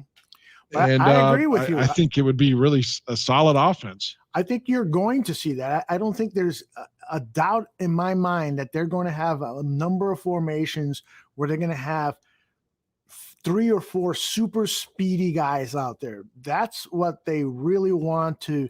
If this offense is going to change at all in 2021, it's going to be that added speed that they've acquired during the offseason. I'm still a little concerned about the depth at the wide receiver position, given that some of that speed, those guys haven't been productive. I can say, I know a lot of people shit on Goodwin. I want to, again, when Garoppolo first went to San Francisco, and again, they had the one game against us when Robbie kicked 27 field goals at Soldier Field to beat us. But I watched it's seemingly 5, 6, 7 games in a row for whatever reason. Sunday ticket, the games are over, but San Francisco's still playing. So right. I watched a lot of Garoppolo when he first went to San Francisco, and he was winning. Mm-hmm. He started out 8-0, and that was his guy. Mm-hmm. And Goodwin was they didn't have anybody else, and Goodwin was he was catching 10 balls a game. Mm-hmm. So I've seen him maybe not play for an entire season and stay healthy, but I saw him play well enough when Jimmy G first went over that it gives me some excitement, especially with that Olympian speed that makes you immediately think of Willie Gault if you're a Bears fan. Yeah. And I don't want to forget to talk about one of the things Mooney mentioned in his sound there was that whole flavor thing and running pass routes. I am so happy that we have a guy on the Chicago Bears who is going to do that, who is going to do some special deeks, who is going to can do a little flash on a pass route. For years you see all these great speedy wide receivers on other NFL teams, and they put the ISO camera on them as they're running their routes downfield, and they're doing all sorts of little cool things and so forth. And with the Bears, it's always been, they just run a pattern, just vanilla. Exactly. So I'm so, and I know, Dan, you didn't get the opportunity to see his face when he was talking about that, but man, oh man, he sounds so psyched. The other really important thing too about this whole route running is there were a number of times last season where he ran wrong routes, and people who are defenders of Mitch Trubisky have that in their favor because he ran wrong routes for Nick Foles and Mitchell Trubisky. It was his rookie year. So, I wish one of the reporters would have pressed him on that a little bit and said, here, there were a couple of routes, in particular this game and that game, where it appeared you ran the wrong route. What have you done to correct that? I phrased the question in some way like that. But hopefully this whole route running thing is just not going to be an issue with him in 2021. And in fact, he's just going to be one of the better guys because with his speed and his skills at catching the ball, that could be really, really super. And having him and A-Rob starting at the wide receiver position, I feel good about it. And hopefully the depth issue won't be as concerning by week 1 as it is right now for me. Conversely, I just want to point out, and again, as you know, I wasn't a Mitch basher at all, but there, especially toward the end of the year, Mooney was taking all those shots just because he had to run these like shallow 3 and 4 yard crosses. Yep. Because we're placating Mitch toward the end, mm-hmm. or maybe not even placating him, just thinking that's all he could do, which probably isn't true. Mm-hmm. But nonetheless, that's the offense they were running, and consequently, Mooney was just getting hit over and over and over and taking huge shots, and he doesn't have a lot of meat on those bones, as they say. So he's a smaller guy, right? And you don't want him taking shots like that. That's why he missed the playoff game, right? Yes, he did. That's why Javon Wims was out there dropping that big touchdown. Yep. And it's funny because about 6 minutes ago, Herney777 says, hopefully Mooney doesn't get killed underneath because he did last year. Oh, my God. Toward the end of the year, he was that's all they ran was like short little crosses with him. Mm-hmm. And he was just getting hit repeatedly. You want this guy, treat him like he's Randy Moss, man. Like he doesn't have to go across the middle. Right. One Bearman 34 says the real problem is that we're not drafting offensive linemen as a priority. Year after year, we are picking through the bones, trying to find somebody to fill the holes. Well, I agree with that from an offensive tackle position, which is strange, right? Everybody's always saying that left tackle and right tackle, those are the most important positions, especially the left tackle. And it's weird that, you draft a guy in the 2nd round who's never played left tackle to play left tackle, and then the previous guy was a 7th rounder. So, yeah, from the tackle position, I totally agree with you. But you do have 2 2nd rounders in the interior of the offensive line. And again, this gets back to my point, which I've said until I'm blue in the face, is in today's NFL, you need better protection in the inside because the ball is coming out so quick. And you can scheme for bad offensive tackles. And so that's what the Bears have been doing, getting rid of the ball quickly, making quarterbacks step up in the pocket, chipping those outside pass rushers, giving some help for the tackles. That's what's been happening, and that's what's going to have to happen again this year. There's no doubt. And even Dalton, he's not exactly Fields back there, but Dalton moves a lot better than Nick Foles does. Yes. Well, yeah, so, maybe not as good as Trubisky could. Whenever Mitch wanted to run, it felt like he played a little bit scared after the Harrison Smith hit and didn't really want to take any more shots after that one against the Vikings. But I just don't know that Andy's a statue back there, so maybe he could mitigate some of their offensive line problems as well.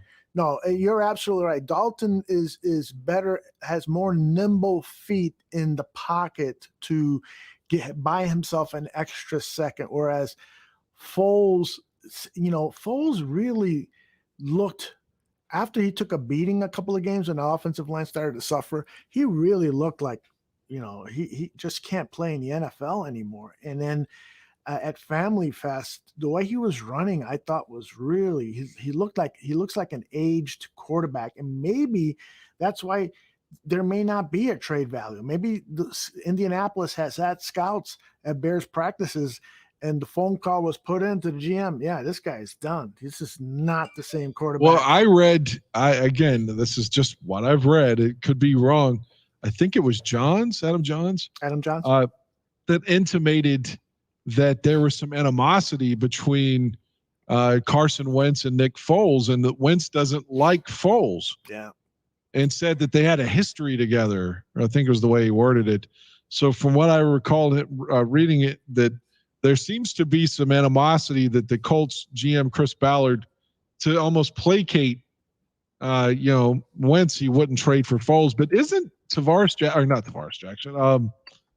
What's his name? Brissett. Isn't he still there too? Yes, he is. Jacoby Brissett. That's who I would start then. They don't need to make a trade. The guy was okay when he was a starter there, and he's got a big contract. Because remember, they re-signed him when Andrew Luck just suddenly quit live on air. during the bar room. Actually, he's not there. I'm sorry. Where's he at now? I don't know, but they have Jacob Eason as the backup quarterback. Okay, yeah, they need to trade for Nick Foles. And then they've got Danny Shimon's guy, Sam Ellinger. He and Brett Hundley, the former Packer, are both third in the depth chart. And Danny still swears that he thinks Sam Ellinger is going to be a pro quarterback. I don't know about that. Yeah, Brissett's a Dolphin now. He's a Dolphin, huh? Okay, so so he's going to be the backup there, I guess, to Tua, right? Yep, and we'll be seeing him this week at camp. They're practicing at Hallis Hall, and the game Saturday that we're all looking for. I can't wait to see Justin Fields, our guy, suited up and play. Tony the Pod Boss says Wentz was jealous that Foles looked like the hero quarterback in the Super Bowl. Wentz was mad at Foles for not staying healthy. I don't know about that. Well, you can't blame a guy for getting hurt, but yeah, Carson Wentz seems to be like a really big baby. He is. If you go back, the moment they win the Super Bowl, and I noticed this live, but like now it's easy because it's not live and people aren't talking like, oh my God, Philly just beat New England or whatever. The moment the confetti starts hitting and they've just won the Super Bowl, just this unbelievable upset, whatever. I mean, it wasn't like the Jets in Super Bowl III, but still they were the underdogs. Right. And as soon as they're walking off the field, they've won the Super Bowl 38 seconds ago. Once you can hear it on camera, it goes up to Foles and says, next year, this is going to be me. Because Foles has just won the MVP. They've won the Super Bowl. So immediately, less than a minute, what an asshole. He's going to Nick and saying, this is going to be mine next year. I'm so glad he's not a Bear. Yeah, me too, man. Fuck you, man. And it's less than a minute after that win.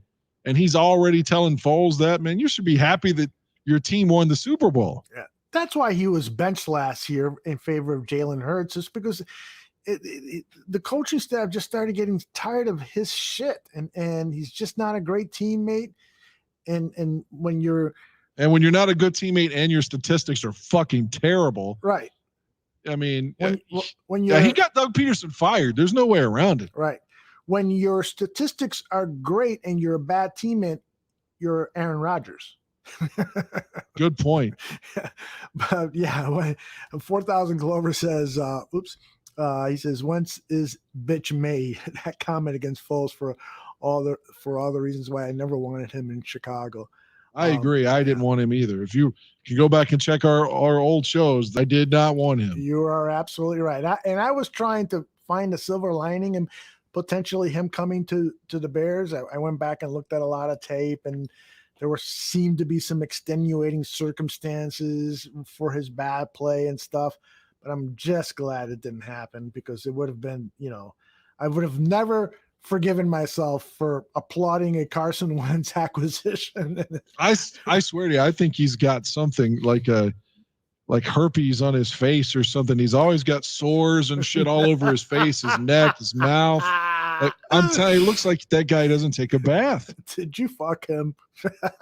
Fuck no, and I don't have it. Whatever he's got, I don't want. I can tell you that. How much time we got left? We got a little. You got less than an hour. Yeah, right. I got to go to my other job for sure. All right, I've played all the sound. Before we talk about some other stuff, not football related. How excited are you about Justin Fields taking the field? He is probably going to play the second and third quarter, I think. So he's going to play half of the game at least. How excited are you about that? I hate to be the negative, Debbie Downer, to use old SNL reference. I'm worried because of the line. I don't want this kid hurt, man. I don't want it to be like, he's it's only his first season. He'll be back in time for camp next year. That's my biggest worry. So this line has to be cohesive somehow to protect him. Am I anxious? Yes. Am I eager to see him play? Mm-hmm. Yeah, but I'm still worried because of the other things. So I think right now my excitement is somewhat not as much as my fear, if that makes any sense. It's Yeah. my worry for his well-being is exceeding my excitement. But whenever the game is on, of course, I'll be rooting for him and want him to ball out. But the same for Dalton as well. Mm-hmm. So I guess I have been guilty at times of that in my life, where I was like, when Kyle Orton in 08, I was like, God, I wish he would just fucking throw a pick and they put Rex back in. Like, I just did not believe in Kyle Orton. But I don't want to be that guy anymore. Whoever's fucking playing, I want to root for the uniform. I didn't want Mike Glennon playing either. Yeah. The whole Mike Glennon thing was, well, that's another story. We'll talk about Mike Glennon in a future show, because I still got to unload on that guy. It's not over, Mike Glennon. Yeah, the most indelible image of Mike Glennon was that Thursday night game, which was his last start at Lambeau, and they had that rain delay or something, lightning. Yeah. And there was a snap that hit him in the knee, and he just like had no idea where the ball went. And, Green Bay recovered and, of course, scored a touchdown immediately. I was done with him at that moment. Yeah. Like, that's the one play that I remember more than any from his Chicago tenure is the dumbass getting hit in the fucking knee with the snap and no idea where the ball is. That's classic. I mean, it was the NFL Follies kind of thing. Oh, yeah. Remember the old NFL Follies? Oh, yeah. Why don't they do that anymore? They don't do anything in NFL films that we've said so many times from the 80s and 90s or even the 70s that were just epitomized the company. It's just the Sables are gone. They've died and nobody cares anymore. Tony says that Justin Fields' receivers in the game are going to be Chris Lacey, Jimmy Graham, Riley Ridley, Jesse James, and Demir Bird. That, so what can he do with a collection? Well, allegedly he had a great throw in practice against his body going left to Riley Ridley. I saw that. That was nice. That was very sweet. I haven't seen it. Again, I just read about it. Yeah, I'll send you the tweet.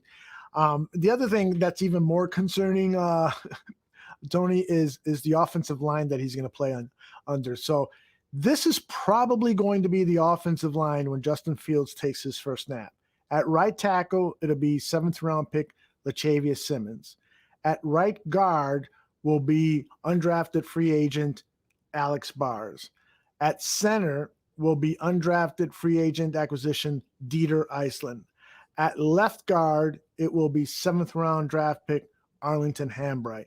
At left tackle, it will be 5th round draft pick who was drafted to play right tackle, Larry Barome. That's probably going to be the offensive line when Justin Fields gets out there. So now, Dan, I am officially paranoid, and I don't think it's the Gummy Bears.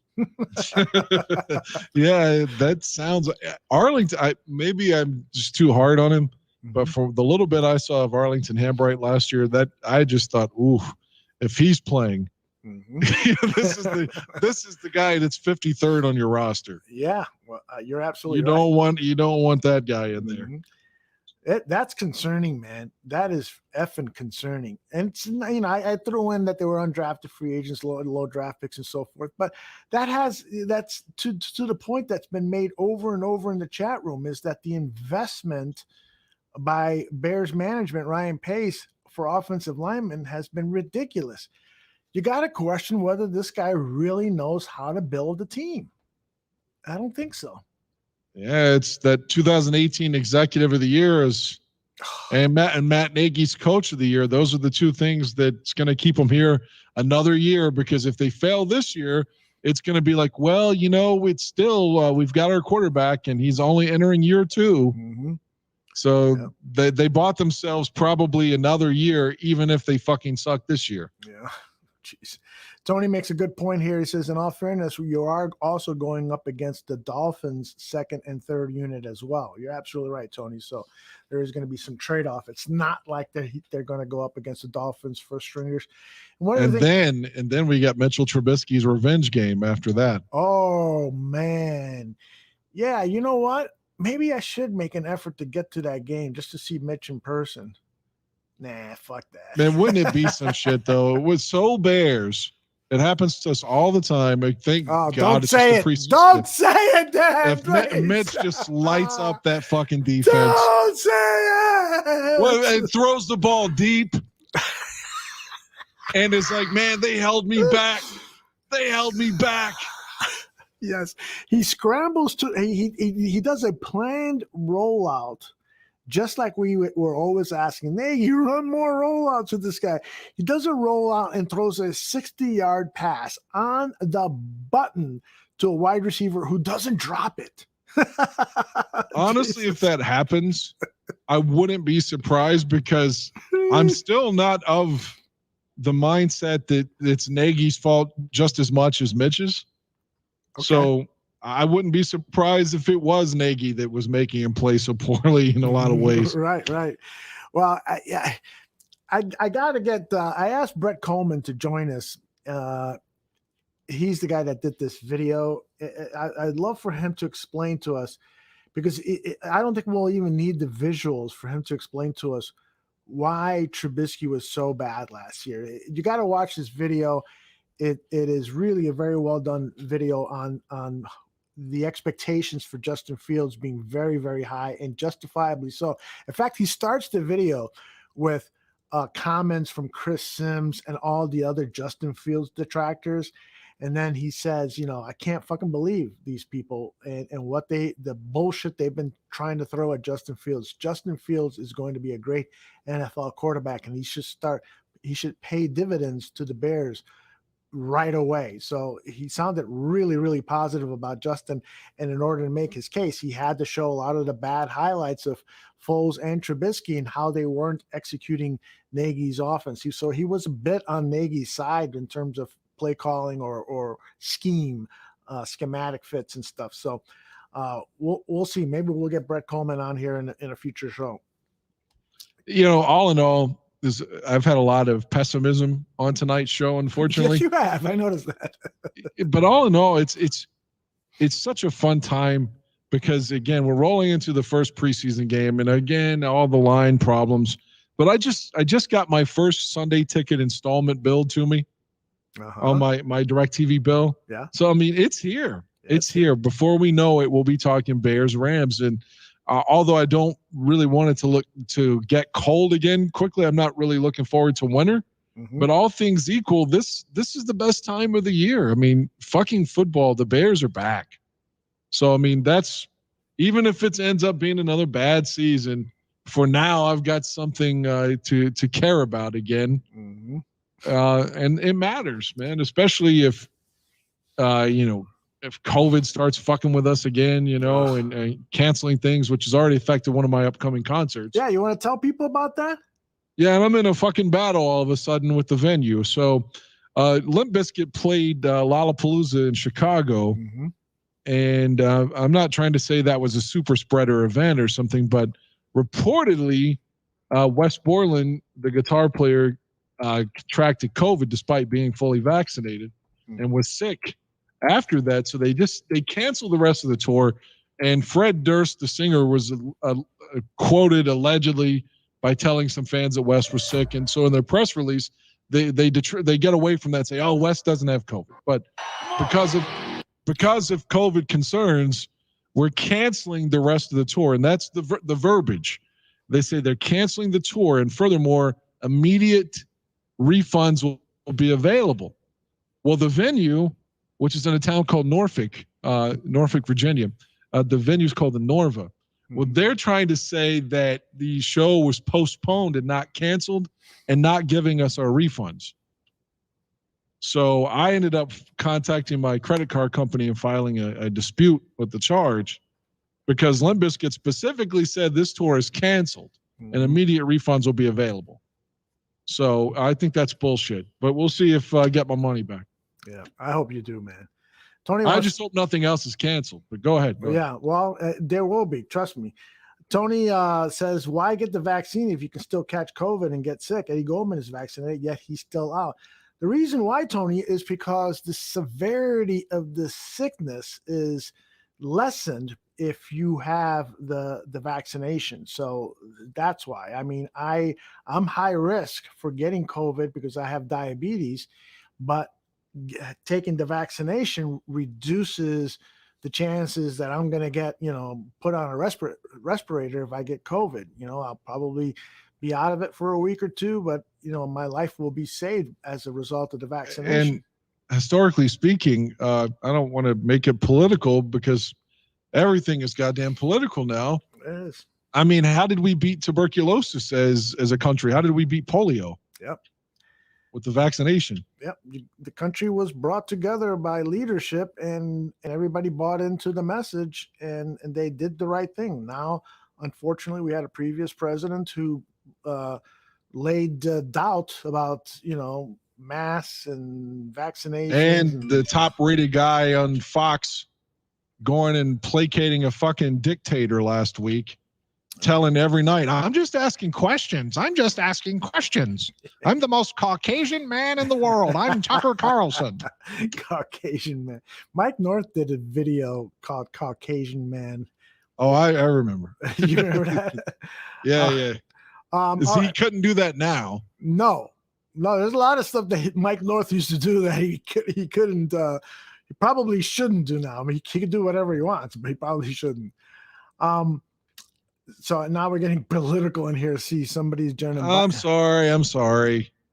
But you do have a guy that spreads misinformation, is my point. But we can put, No, no one's criticizing you or us. But Warland Gaming is saying Biden said he didn't trust the vaccine last year. I don't recall him saying that he didn't trust the vaccine.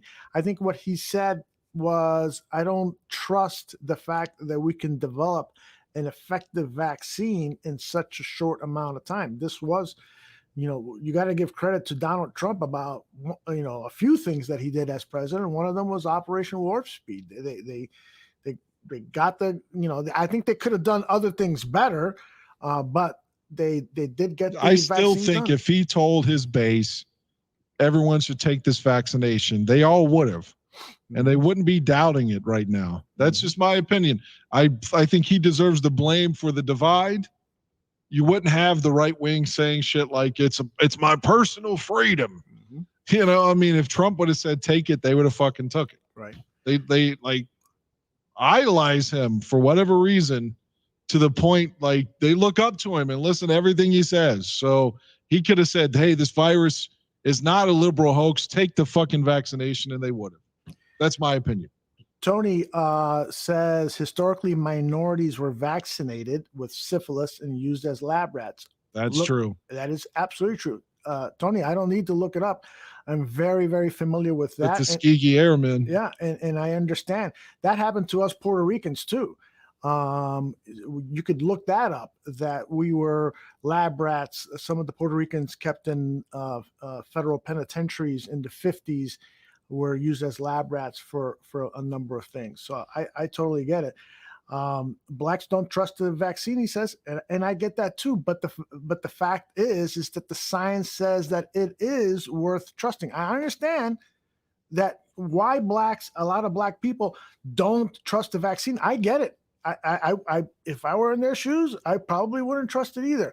But the science says that it is beneficial for stopping the spread, and it does work at lessening the severity of COVID if you're vaccinated and got COVID. So enough of that. Fuck that shit. Yeah, Kirk Cousins apparently is an anti-vaxxer, and there's a hospital in Michigan that told him to go fuck himself. Mm-hmm. Did you see? You sent that to me. Yes, I did. I was about to say, did you see that? And I thought, oh no, you're the one who sent me the story. So of course you saw. All right. People want to know about your sex life there, Mr. Dan Aguirre. I know you had a visitor over the weekend. Want to talk to us? Yeah. Well, the most important thing over the weekend was I've got 2 decks. So again, I wanted to pressure wash and stain those. And I have a guy that I always pay, but he worked for my mom. He was like the guy in the neighborhood or whatever. He's a really hard worker. And I confirmed with him over and over, like a month ago, hey, you're going to be there on August 7th because I got to take a day off for this shit. Oh, yeah. And then the day of, he no-shows. And he's never done that before. He won't answer fucking social media or his phone. And I call some some whore answers his phone and said, I shouldn't say that. Some lady answers his phone and is like, oh, I'll look for him. I don't know where he's at. I'm like, isn't this his fucking phone? So I'm being transparently lied to. Then my stepdad goes, well, I'll help you with it, you know. And it starts to rain. I mean, like a storm like you had earlier. You know, just a monsoon. That's it. The game's over. So the next day, going to do it again. And I hire another guy because my stepdad's truck breaks down on the way up. His water pump goes out. So I hire a guy I don't even know. He's a friend of a coworker's husband or some shit. But the dude works his ass off, and wouldn't you know it, it starts to rain when we're about 90% done. So I have to finish it myself on Monday. So it was just arduous just to get this shit done. But you're right. At some point, I did get some sympathy pussy because I was so tired and everything was going wrong. I feel like it was so bad that if I'd have jacked off Saturday, I would have accidentally come in my own mouth. Like that's how bad everything was going. Like even an orgasm would have been bad. But yeah, she came to the house and for that half hour or whatever it was, made me feel better about things. Good. And did you perform well then? Yeah, I did. I did okay. You know, she got hers, and I was so sleepy because I had done that same shift I'm doing tonight at the end of last week, where I literally worked 20 hours, and then I'm off for 3. And go back and do 12 more. And I'm doing that again tonight and into tomorrow evening, which is terrible. So I had that, and then I had to get up early Saturday after a couple hours of sleep, thinking, okay, after 3 hours of sleep, we're going to start on the decks. So the point is, at that point, I'd had like 8 hours of sleep in like 5 days or something for real. And so after the orgasm, I was like, I don't even care if it's just 11:30. Are you cool if we go to sleep? You know? Yeah. So she came, and then I was like, fuck it. She's already come. I'm coming too. And I came, and then I was like an old man, and then slept all night. But yeah, it was cool, man. And he said 4,000 Clover says he's very, very proud of you. He says that you stepped up. And you need to be commended for that. So 4,000. You mean sexually?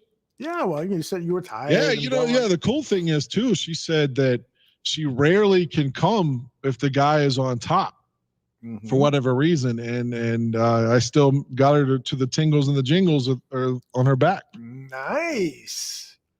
Yeah. You still got it, Dan. I'm like a aging like pitcher out of the bullpen. Some nights I got it, and the other nights you're like, why is this guy still on the team? I've failed in a lot of different ways. You and Matt Nagy. Hey, real quick, baseball question for you. How is Chicago feeling about Mr. La Russa now?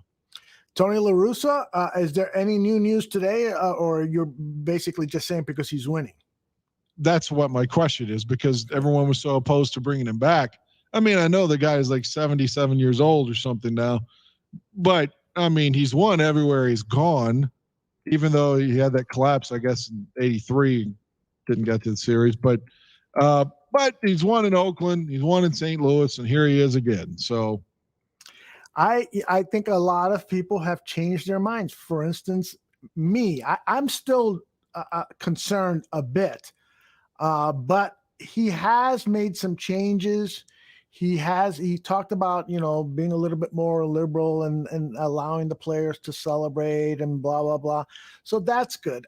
But I still have concerns because I'm not going to say I was 100% wrong until the entire season is played out. What happens if he does a couple of things in the playoffs that cost us playoff games and the series? So, let's at least you got a shot. The Cubs have just decided it's over. So. Yeah, that's right. But you and I are going to go to the Cleveland Indians game. Let's hope. Yeah, really. Jesus Christ. But we are going to be at that game Saturday night, and then the next day we go see the Bears. So you told me that you don't particularly like American League baseball. Tell me why. I don't. I've never gotten into the American League. I don't know if it's just the DH. I don't know what it is. I can't tangibly tell you what it is. I got into that 04 comeback series when Boston was down 3-0 because I hated the Yankees so much, and Boston had just lost and Bucky Dent and Bill Buckner and all these terrible things, the curse of the Bambino, and then finally down 3-0, they come back and win 4 straight. I was emotionally invested just for them, and that the same way I was for the Cubs. I wanted them to go to the series against Boston in 03 so badly, but obviously what happened in 2003. And then finally they win the series. You have to be happy for them because, again, so many people that died and missed out on it. Even though if I'm not a Cubs fan, I can get behind that story. But without an emotional hook, I've never been able to get invested into American League Baseball.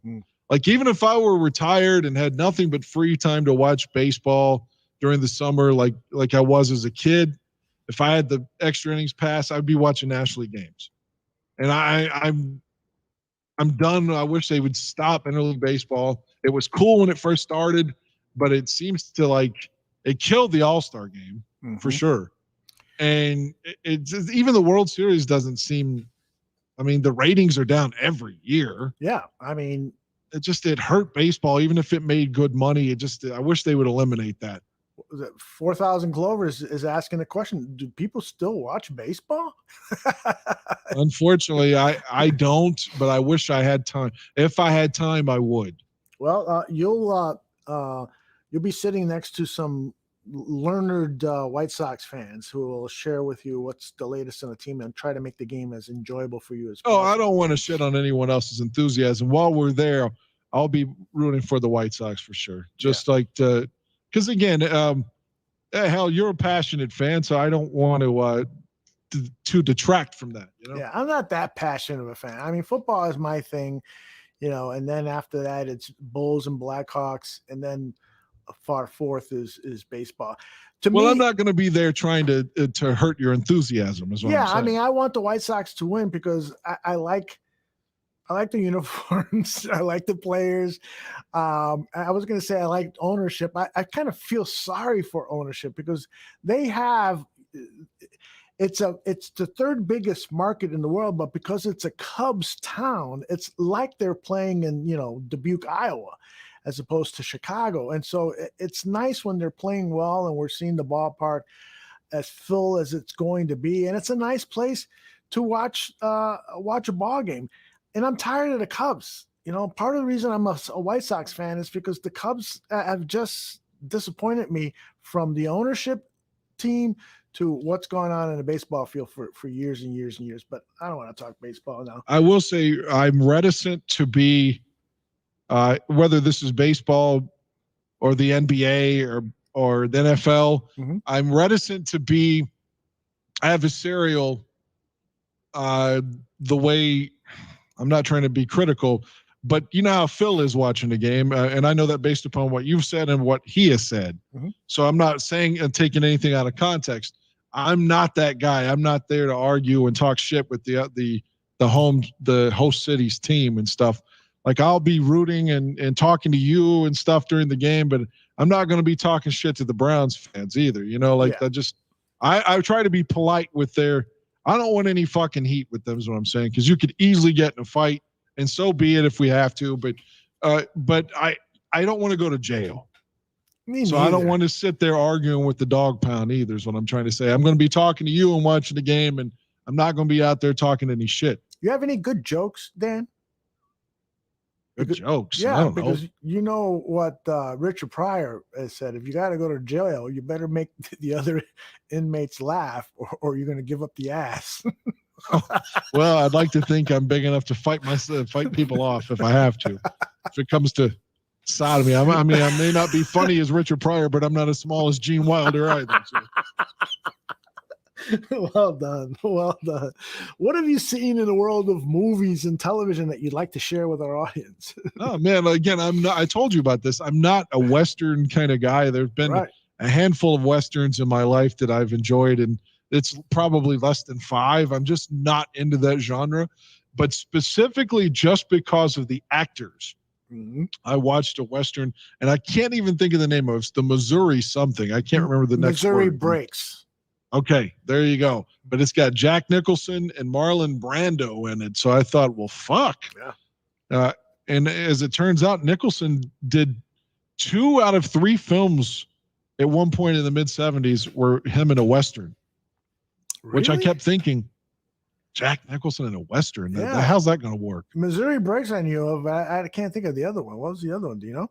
Yeah, it came out in 78. It was something I hadn't seen before. You'd have to look it up. I could do that real quick. No, I'm doing it. Go ahead. Well, the Brando, when Nicholson's the anti-hero, and I don't want to spoil it because you said you were going to watch it. Right, but go ahead. It won't ruin it for me. Well, no. If what I want to say would ruin it for you, I would be giving away the ending. That's what I'm saying. Okay. The ending wasn't like the very end, the last scene left. I'm like, what are they fucking doing here? It didn't kill the movie. I would love to question the screenplay writer of it, but it's not how I would have gone. But with regards to he and Brando, I like the way that went because Brando's playing sort of the quote unquote good guy, but he's more or less a bounty hunter.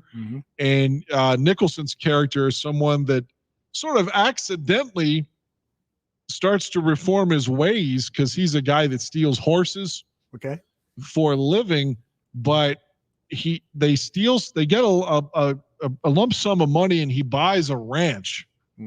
But it's just for show. Like they still plan on stealing all these horses, and it's kind of like as a diversion to say, hey, I'm actually moving into this community.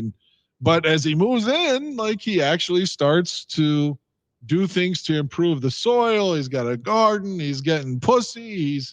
He's becoming happy there, just being a guy doing legit work, and it sort of pisses off his buddies in it, which is Harry Dean Stanton and Randy Quaid. And they still want to be a thief, but he kind of wants to go straight, and you sort of get into a love story. And then you got Brando, who's systematically taking out all of his gang, one by one. So you find yourself rooting for Nicholson, even if he's quote unquote the bad guy. So again, he's an anti-hero in it. But if this were just 2 regular actors, they weren't Jack Nicholson and Marlon Brando, would I watch this film? Absolutely not. But given the fact that it was Jack Nicholson and Marlon Brando, for 2 hours, I enjoyed the film. Cool. Was it the best film I've ever seen? Of course not, but I liked it. Yeah, I'm going to check it out because over the years, I've heard a lot of interesting things. Not that it's a great film, but that it was filmed well in the acting, of course. That other Western that Nicholson was in, it's one of 4 movies that he directed.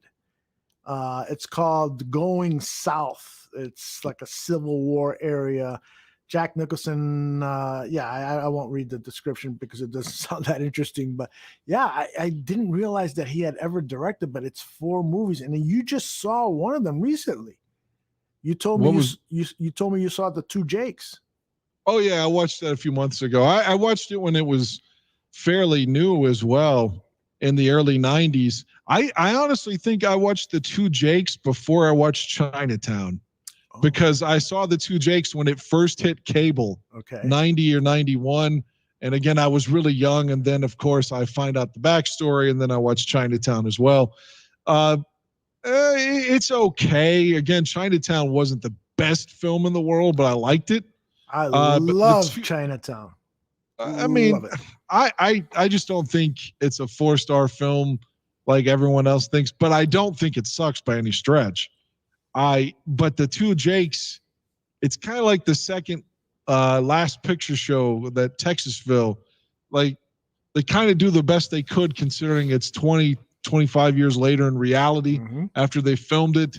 And, I kind of like Godfather 3. You sort of it's like the best they could do, you know what I mean? And it's okay, but it's not the original. So, what else have you seen? Ironically, I watched a film that as a kid that I'd always kind of shit on because like I told you, for some reason, I always hated the actor William Hurt. Right. But I've been coming around to him in the same way with Michael Caine, to where I'm like, well, maybe this guy isn't I don't know why I just didn't like him, but I watched a movie that I'd always passed on because I was like, man, fuck William Hurt. But Jack Nicholson was in it too, Broadcast News.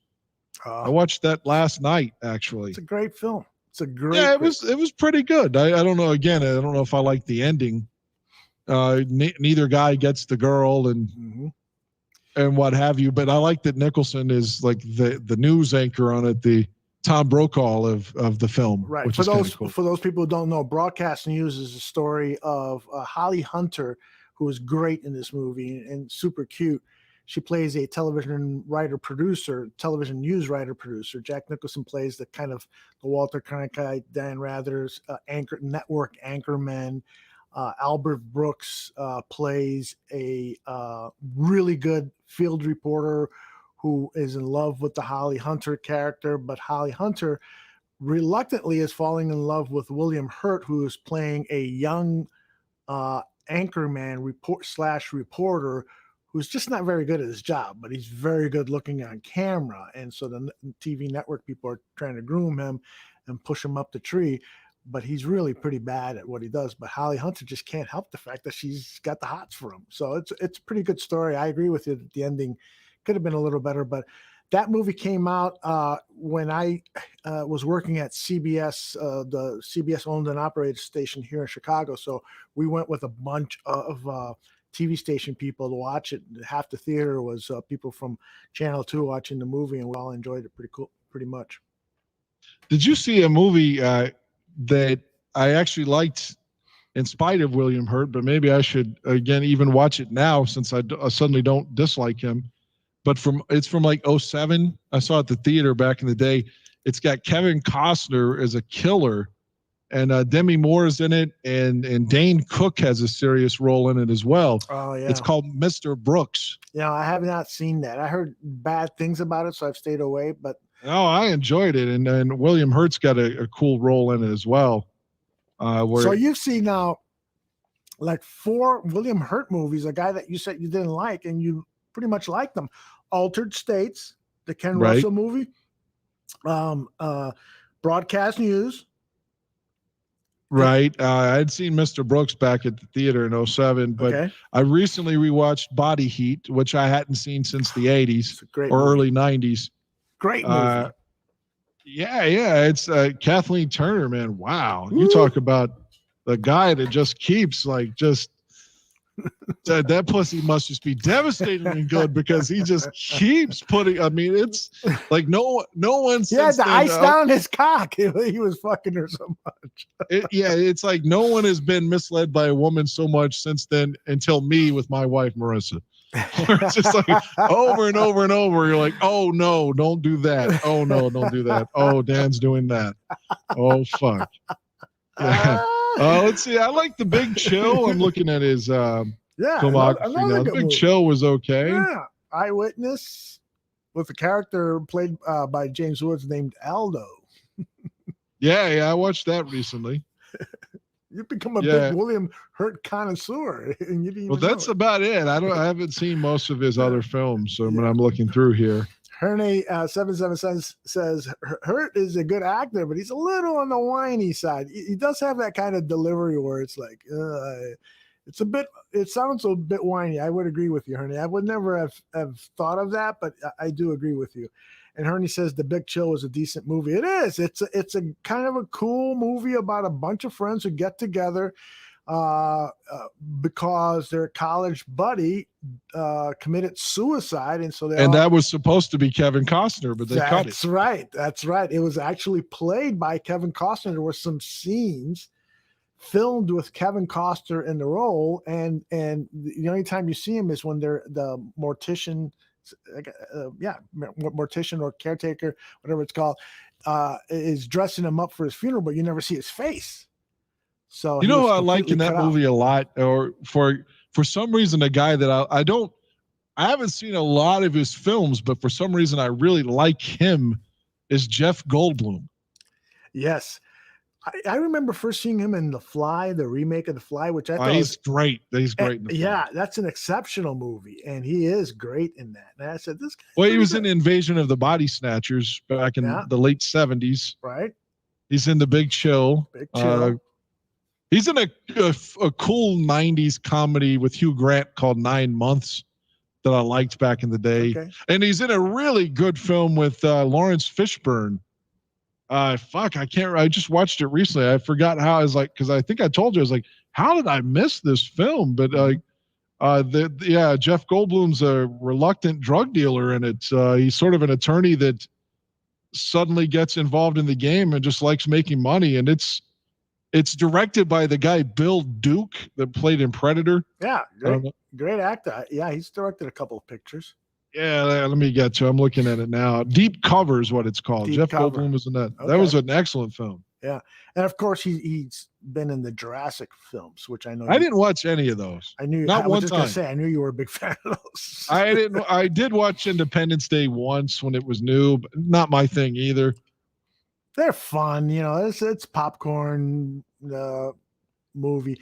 Hey, Eduardo Miguel says, Dan, I feel you need to write a song about Marissa, and I bet it'll be a hit. I don't know, man. Like I said, I'm at a point where I don't really have so much animosity anymore. I really needed to let that go. And, am I really comfortable seeing her with other men and stuff? No, I don't know if I'll ever be, but it also doesn't mean I'm trying to get back with her either. So you don't want me to take any pictures of her? Just kidding. I'm sorry. Well, she kept telling me that I could stay because, again, I don't know exactly where she lives at this point. I mean, frankly, it's not my business. I know it's with the guy, and it's close to the venue where I was supposed to be seeing Limp Bizkit next week, and she kept saying that you and your date or whomever you're going to be with can stay with us. And I'm like, man, fuck that. I'm not staying with her and that guy, but I guess I don't know if it was an empty gesture because she knew that I would say, fuck that, which is quite possible on her end. She could say, well, I was telling Dan he could stay just to get I'm a good girl points, So let me present the hypothetical to you. Yeah. What if she was kind of hinting at a foursome, No.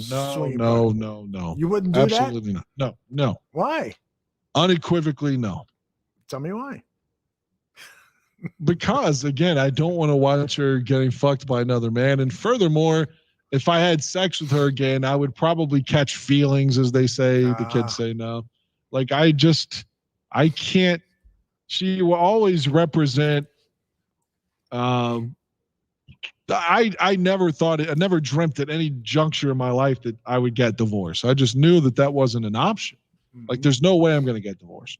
I was going into it. I waited till I was 33. I thought, I've done everything that I wanted to. I'm good with never getting any more pussy. I know I'm not going to cheat. I'm going to go to work. I'm going to provide. I'm going to do all these things. And when all of that just still didn't matter, it's just a huge setback. I mean, it's hard not to be bitter or to be butthurt over it. And I've gotten to a point where I'm sort of not. And it just takes time to alleviate that sting. Because the worst part for me now, when I think back, it's like, for her, it's kind of like, oh, well, I almost hit a deer on the interstate, but I'm still driving. Everything's fine. I'm with another guy. No, who gives a fuck? No big deal. So what? Had to feel. But to me, it's just a representation of lost time. I basically gave her an entire decade of my life, and you can't get that back. Yeah, but she doesn't give a fuck. You got to focus on the good memories and just, go on. I mean, I am. I'm just saying, but it does bother me how easily she got to just go on. 4,000 Clovers has some tough love advice for you. He says, Dan, forget her. Find the guy she's with now and shake his hand for taking her off your list of problems. Maybe. Now the guy she's with now is a fucking prick, man. So, and it's not me saying that out of jealousy at all, because without getting into anything serious, because I don't want to if she heard this or something, you know what I mean? Not that she would. Sure. I still don't want to make. I have to censor what I'm about to say. Okay. They broke up once before. I'll just say that the guy she's with, and he did a lot of underhanded stuff, including trying to think if I can say this. While she was still there, He allegedly did something, or no, he did. Well, okay, he allegedly, just because we're recording, he allegedly told her, because it was like, well, they've broken up, but she still hasn't found a place, so she's staying there for a few more days until she gets a new place, Mm-hmm. And he brought a lady there and said, allegedly said, and don't fucking come out of your goddamn room and don't ruin this pussy for me. Because you're not my girlfriend. And then, fuck this other lady, allegedly, while she was in her room and heartbroken. And then a couple of days later was trying to get her to have a threesome with the same girl. So to me, he's a piece of fucking shit.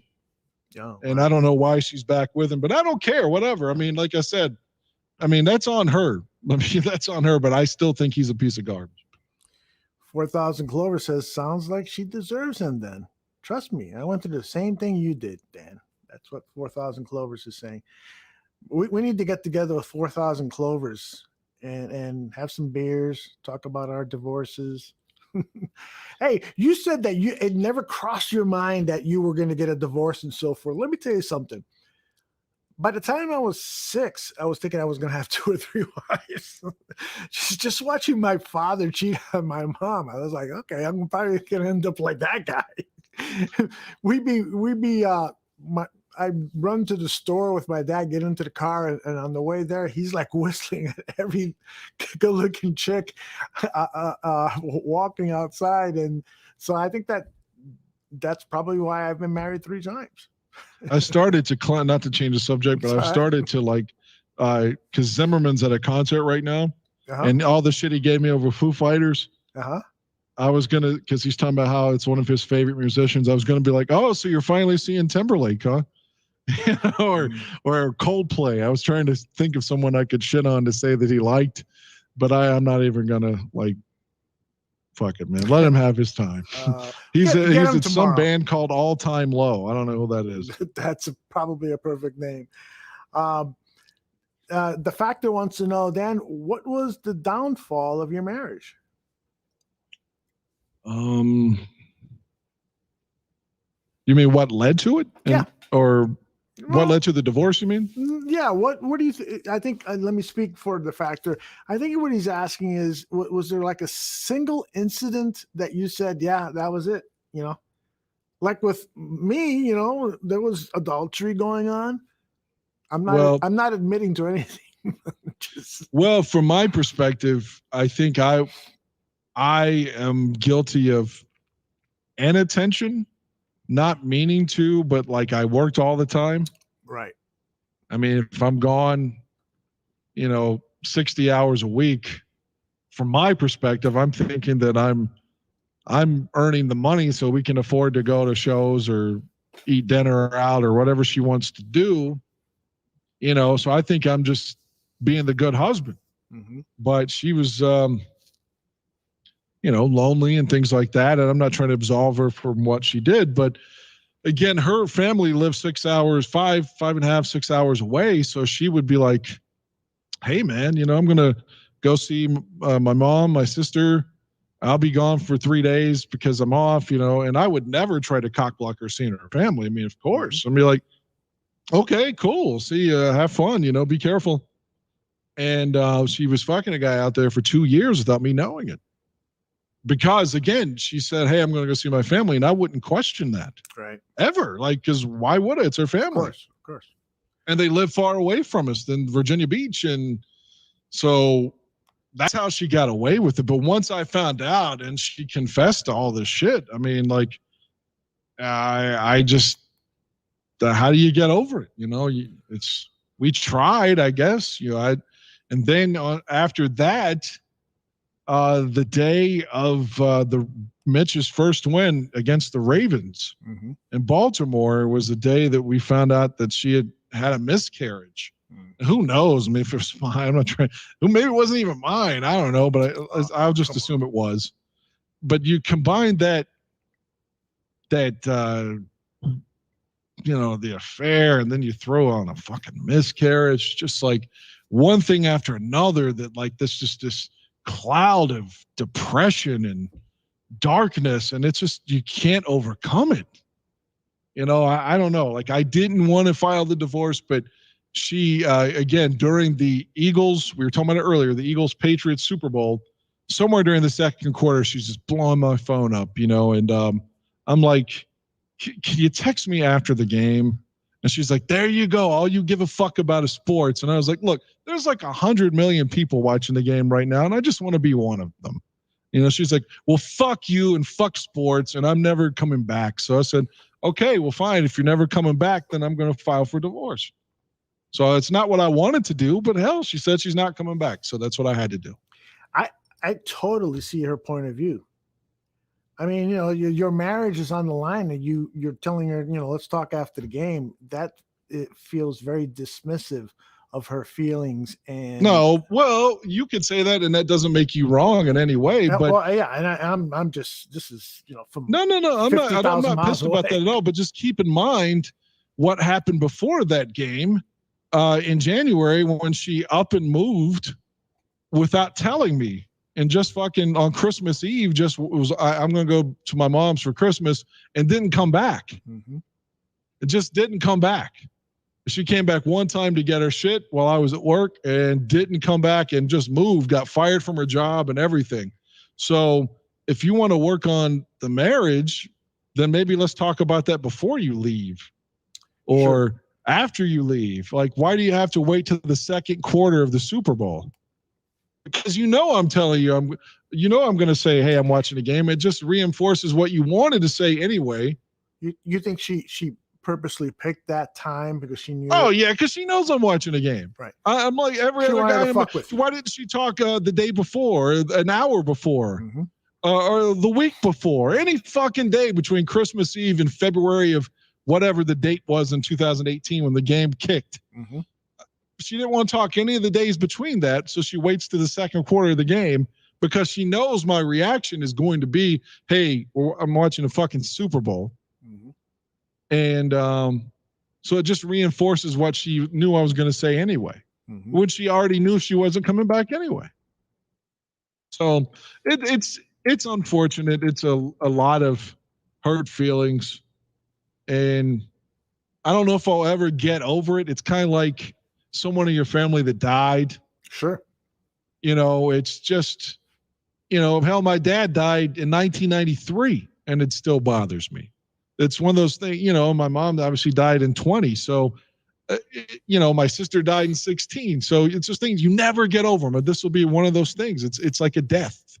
So even if I go on to being happy again with another lady and stuff, it's still, that's like someone that died. Or I don't know, man. I feel like I have too much fucking baggage now, you know? I can understand that. I mean, my relationship with my daughter's mom, my ex-wife, you know, when we got a divorce, it felt that way. And, you know, it's after a while, I found somebody else that I love, and we're having a great time together. So things change, you know. You feel that way now, but and I'm not saying you're wrong, but there is a chance that the pain of that loss in your life will diminish somewhat in the years to come. I hope that's the case, but I can say the big difference between now and 2018, 19, or maybe even 20 is that for the most part, and I believe this to be true, I don't think I'm just saying this to make myself look good, I've gotten over the event and everything that led up to it. It's like for years, like that was like my go-to, you know what I mean? Mm-hmm. Like if she was an asshole to me, like, well, at least I wasn't out fucking or whatever. Like it was always like I had something else to say about it. Right. Like I wasn't over it, and I was still was holding on to that shit, you know, and just I feel like I've let it go the best I can, the best possible way. I've let it go to if she texts me, I can ask her how you are, and it's not. I don't want to argue. You know what I mean? It's not like I'm not wanting to rehash what happened before. So I think that's progress. Oh yeah, absolutely. I would say that is. 4,000 Clover says, Dan, a trip to Thailand will cure all your problems. Why, so I could blow a lady boy? And Herney777 says, I feel like Dan, but appreciate the optimism, although Herney has had issues with loved ones too. Hey man, it's tough out there. I wish there was, magic cure for all of us who have been who have gone through tough divorces and stuff, but it is what it is. Before this is probably the worst segue in my life. I wanted to talk real quickly about a movie that I saw, but I know you got to go. I can give you about all I need is 30 seconds. 7 or 8 minutes max. No, all I need is 30 seconds. In 2018, a young filmmaker who had been editing movies or trailers for directors like David Fincher and other great directors, he raised enough money to make a movie called Slender Man, a horror movie. And Dan, I know you hate horror movies. No, I like horror movies. I love horror movies, but I didn't see that one. I'm familiar with it. Okay, what have you heard about Slender Man?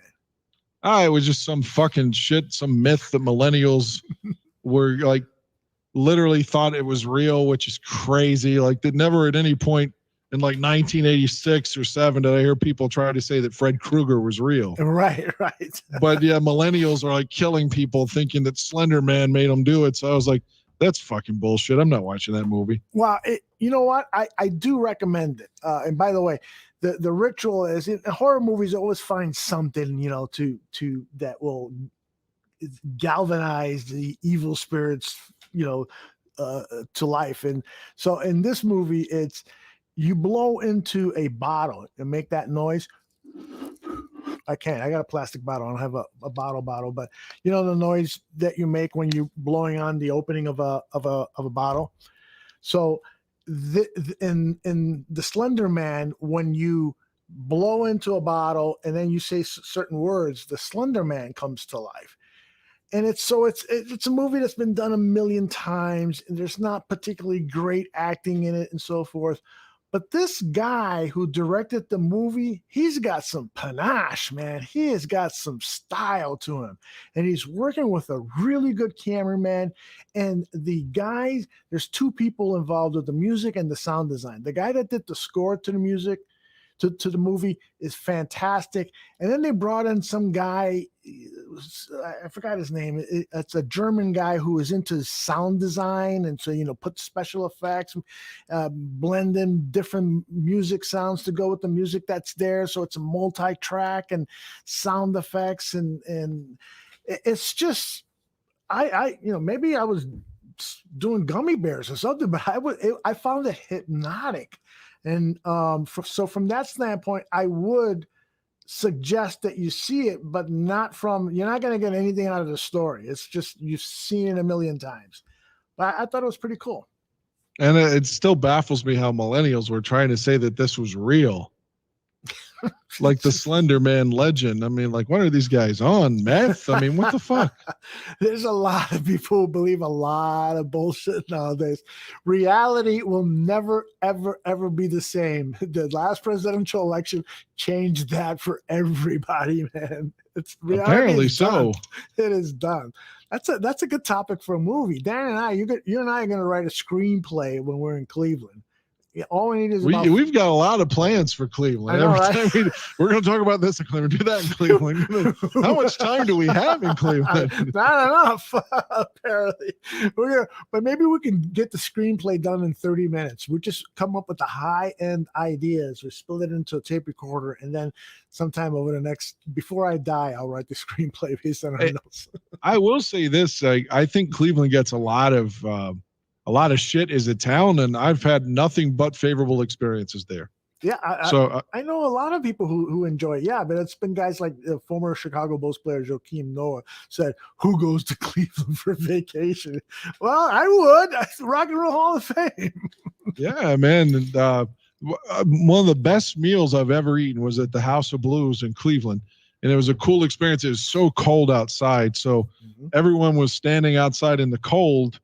It was going into a Marilyn Manson show, and I got to eat dinner and then go straight from my table into the venue. Nice. Is that the one where he grabbed your balls?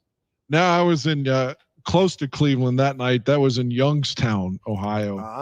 But I was in the Cleveland city, like by the Indian Stadium or whatever they're called now. Are they still the Indians this season? Next year they're the Guardians. Which is just bullshit. But okay. Who else? Are the Blackhawks changing too? Not so far. I think they've paid off enough of the local tribes to keep the name for a while anyway.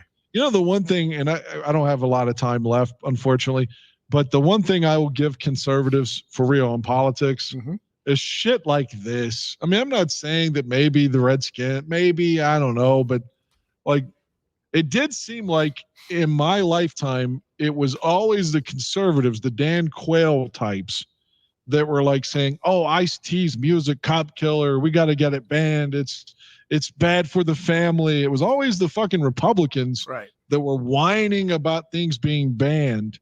And now it's always the fucking left who wants everything canceled and changed. And they're always butthurt about things. So I will give the conservatives that viewpoint. It used to be Republicans are always offended. Now it's the left. It's always upset about something. I feel like it's about time that we did something about some of the bullshit that happened in the history of this country. And if that means if some of the small stuff is changing the names, you know, racist names like the Indians and Redskins.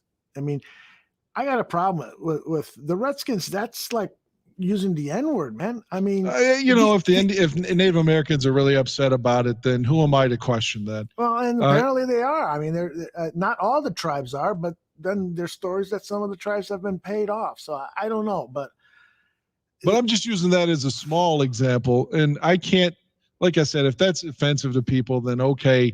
But that to me just exemplifies how there's outrage over everything. But I agree with you is that liberals have gone way too far with certain things. Like, for instance, banning certain topics to be spoken at in colleges. Shit like that. Yeah. Exactly. So that's stupid. That's stupid. Bill Maher's getting all sorts of shit for having the conservative on debating one guy. The guy that won't eat his wife's pussy. Ben Shapiro. I can't believe he and his wife gloat about there's more to life than sexual satisfaction in a marriage. I'm what? Yeah, if you're not satisfied, maybe that was part of why I got divorced. Maybe I wasn't hitting all the right notes with my wife. Maybe that's on me. I don't know. But this guy is openly admitting that he won't eat her pussy and she's okay with it and happy about it. What the fuck? Yeah, that was weird. You sent me those texts. I was like, what the hell? Jeez. What was the name of the guy he was debating? I love him. He should run for president. He didn't have a great performance that night. He did not. I agree. He was being a bit too snide with him. Why am I forgetting his name? I can't think of his name either. I bought two of his books. Anyways. He came across as petty and defensive. Very, very much so. I don't think he wanted to be there because Ben Shapiro has said some unkind things. But I won't go into it. I know you got to leave. Yeah, unfortunately, I got to go. Again, I don't get off work till 4 p.m. tomorrow, so wish me well. Dude, I hope you're okay. Don't drink too much coffee. You don't drink coffee, though, right? I don't like coffee at all. I've already consumed one of them. I've got 3 bottles of water and 3 cans of Coke. So take it easy with that stuff, man. It's like 8 tablespoons of sugar in a can of Coke. I know. David Kaplan told me the same thing. He says it's a placebo effect. He's right. Again, David Kaplan called me on the phone about this, which was so crazy. I was on Twitter, in a private inbox. We were talking, and he's like, "I want to call you about this." Listen to David. That's this was 2 years ago, but yeah, Cap called me. So I read a book called, I forgot what the fuck the book was, but it talked about that. That's how God works. God doesn't create miracles. He sends people like David Kaplan over to help you get your shit together. That was a miracle, man, and it was from God through David Kaplan. Well, I don't know about that. All I can say is if I don't smoke, I don't even drink heavily. and I don't do any drugs. Let me have my caffeine. Caffeine and sugar. You're allowed. Drive safely. Have a good day at work, and get home safely. All right. All right, man. Be well. Sorry, our show was a little bit tonight because of the delays. I think everybody loved it. Well, good. Everybody, I love all of you. So I gotta go. All right, brother. Take care. That is Dan Aguirre, my good buddy. Let me get the graphic down out. And I don't know. Slender Man was all I was going to talk about. The Bears, Saturday, super psyched, man. Super effing psyched. Oh, I know. One other thing that I was going to say before signing off. Today, Tony Esposito died, according to the Chicago Blackhawks. Tony Esposito, for those of you who don't know, was the goaltender for the Chicago Blackhawks NHL team. Starting in the 1969 season, came in as a rookie, and he had an NHL record in his rookie year, 15 shutouts. It's a record that has not been broken. To do it as a rookie was just a sensational year. This was like my second, maybe third year of following NHL hockey. And Tony Esposito, a guy who comes out of nowhere and sets this record. And he has this great style, what was called the butterfly style. His hockey pads were like that, and he was left-handed. I'm left-handed, so it was always, as a kid, you're always looking for stars in sports who are like you in some way. And Tony O held the stick in his left hand, and he was just a great player for the Chicago Blackhawks, and a great guy too. Italian guy with a raspy voice, and was always had good interviews after the game. And after the rookie season, he continued to play at a very high level. He's one of the NHL's best goaltenders from that era. And it's sad. It's sad that he passed away. So a shout out to the Esposito family. Phil Esposito, his brother, played a few years for the Chicago Blackhawks. And as with all things Chicago, right? He goes to Boston and he sets goal scoring records there. But my brother was a big Phil Esposito fan, and I was a big Tony Esposito fan. So you can imagine what it was like around the house when the Bruins were facing off against the Blackhawks. I played Tony Esposito in my living room rug about a million times to my brother playing Phil Esposito. But anyway, some great memories there. Tony Esposito, hope you're looking down on us. I'm sure that the guys who do Bar Down Blackhawk Talk will talk about this tomorrow. Their show is live at 2 p.m. Central. Hopefully you can tune in live. And if not, if you're a hockey fan, because they talk a lot of NHL, and but always talk for a third of the show on the Blackhawks. If you're a fan, check it out live. If you can't, on demand at the Barroom Network YouTube channel. And then what else we've got going on? Man, we got some really cool things happening. We're going to make a couple of special announcements. I won't do them tonight, but a couple of special announcements on cool stuff. And our football coverage is going to be like second to none, man. I really believe it. We're working really hard. John Buffone and the crew are working really hard at putting together some great football programming for you here on the Barroom Network. So let people know what we're all about, and really appreciate you tuning into the show. I think I'll play the final credits and get on out of here. And here she is.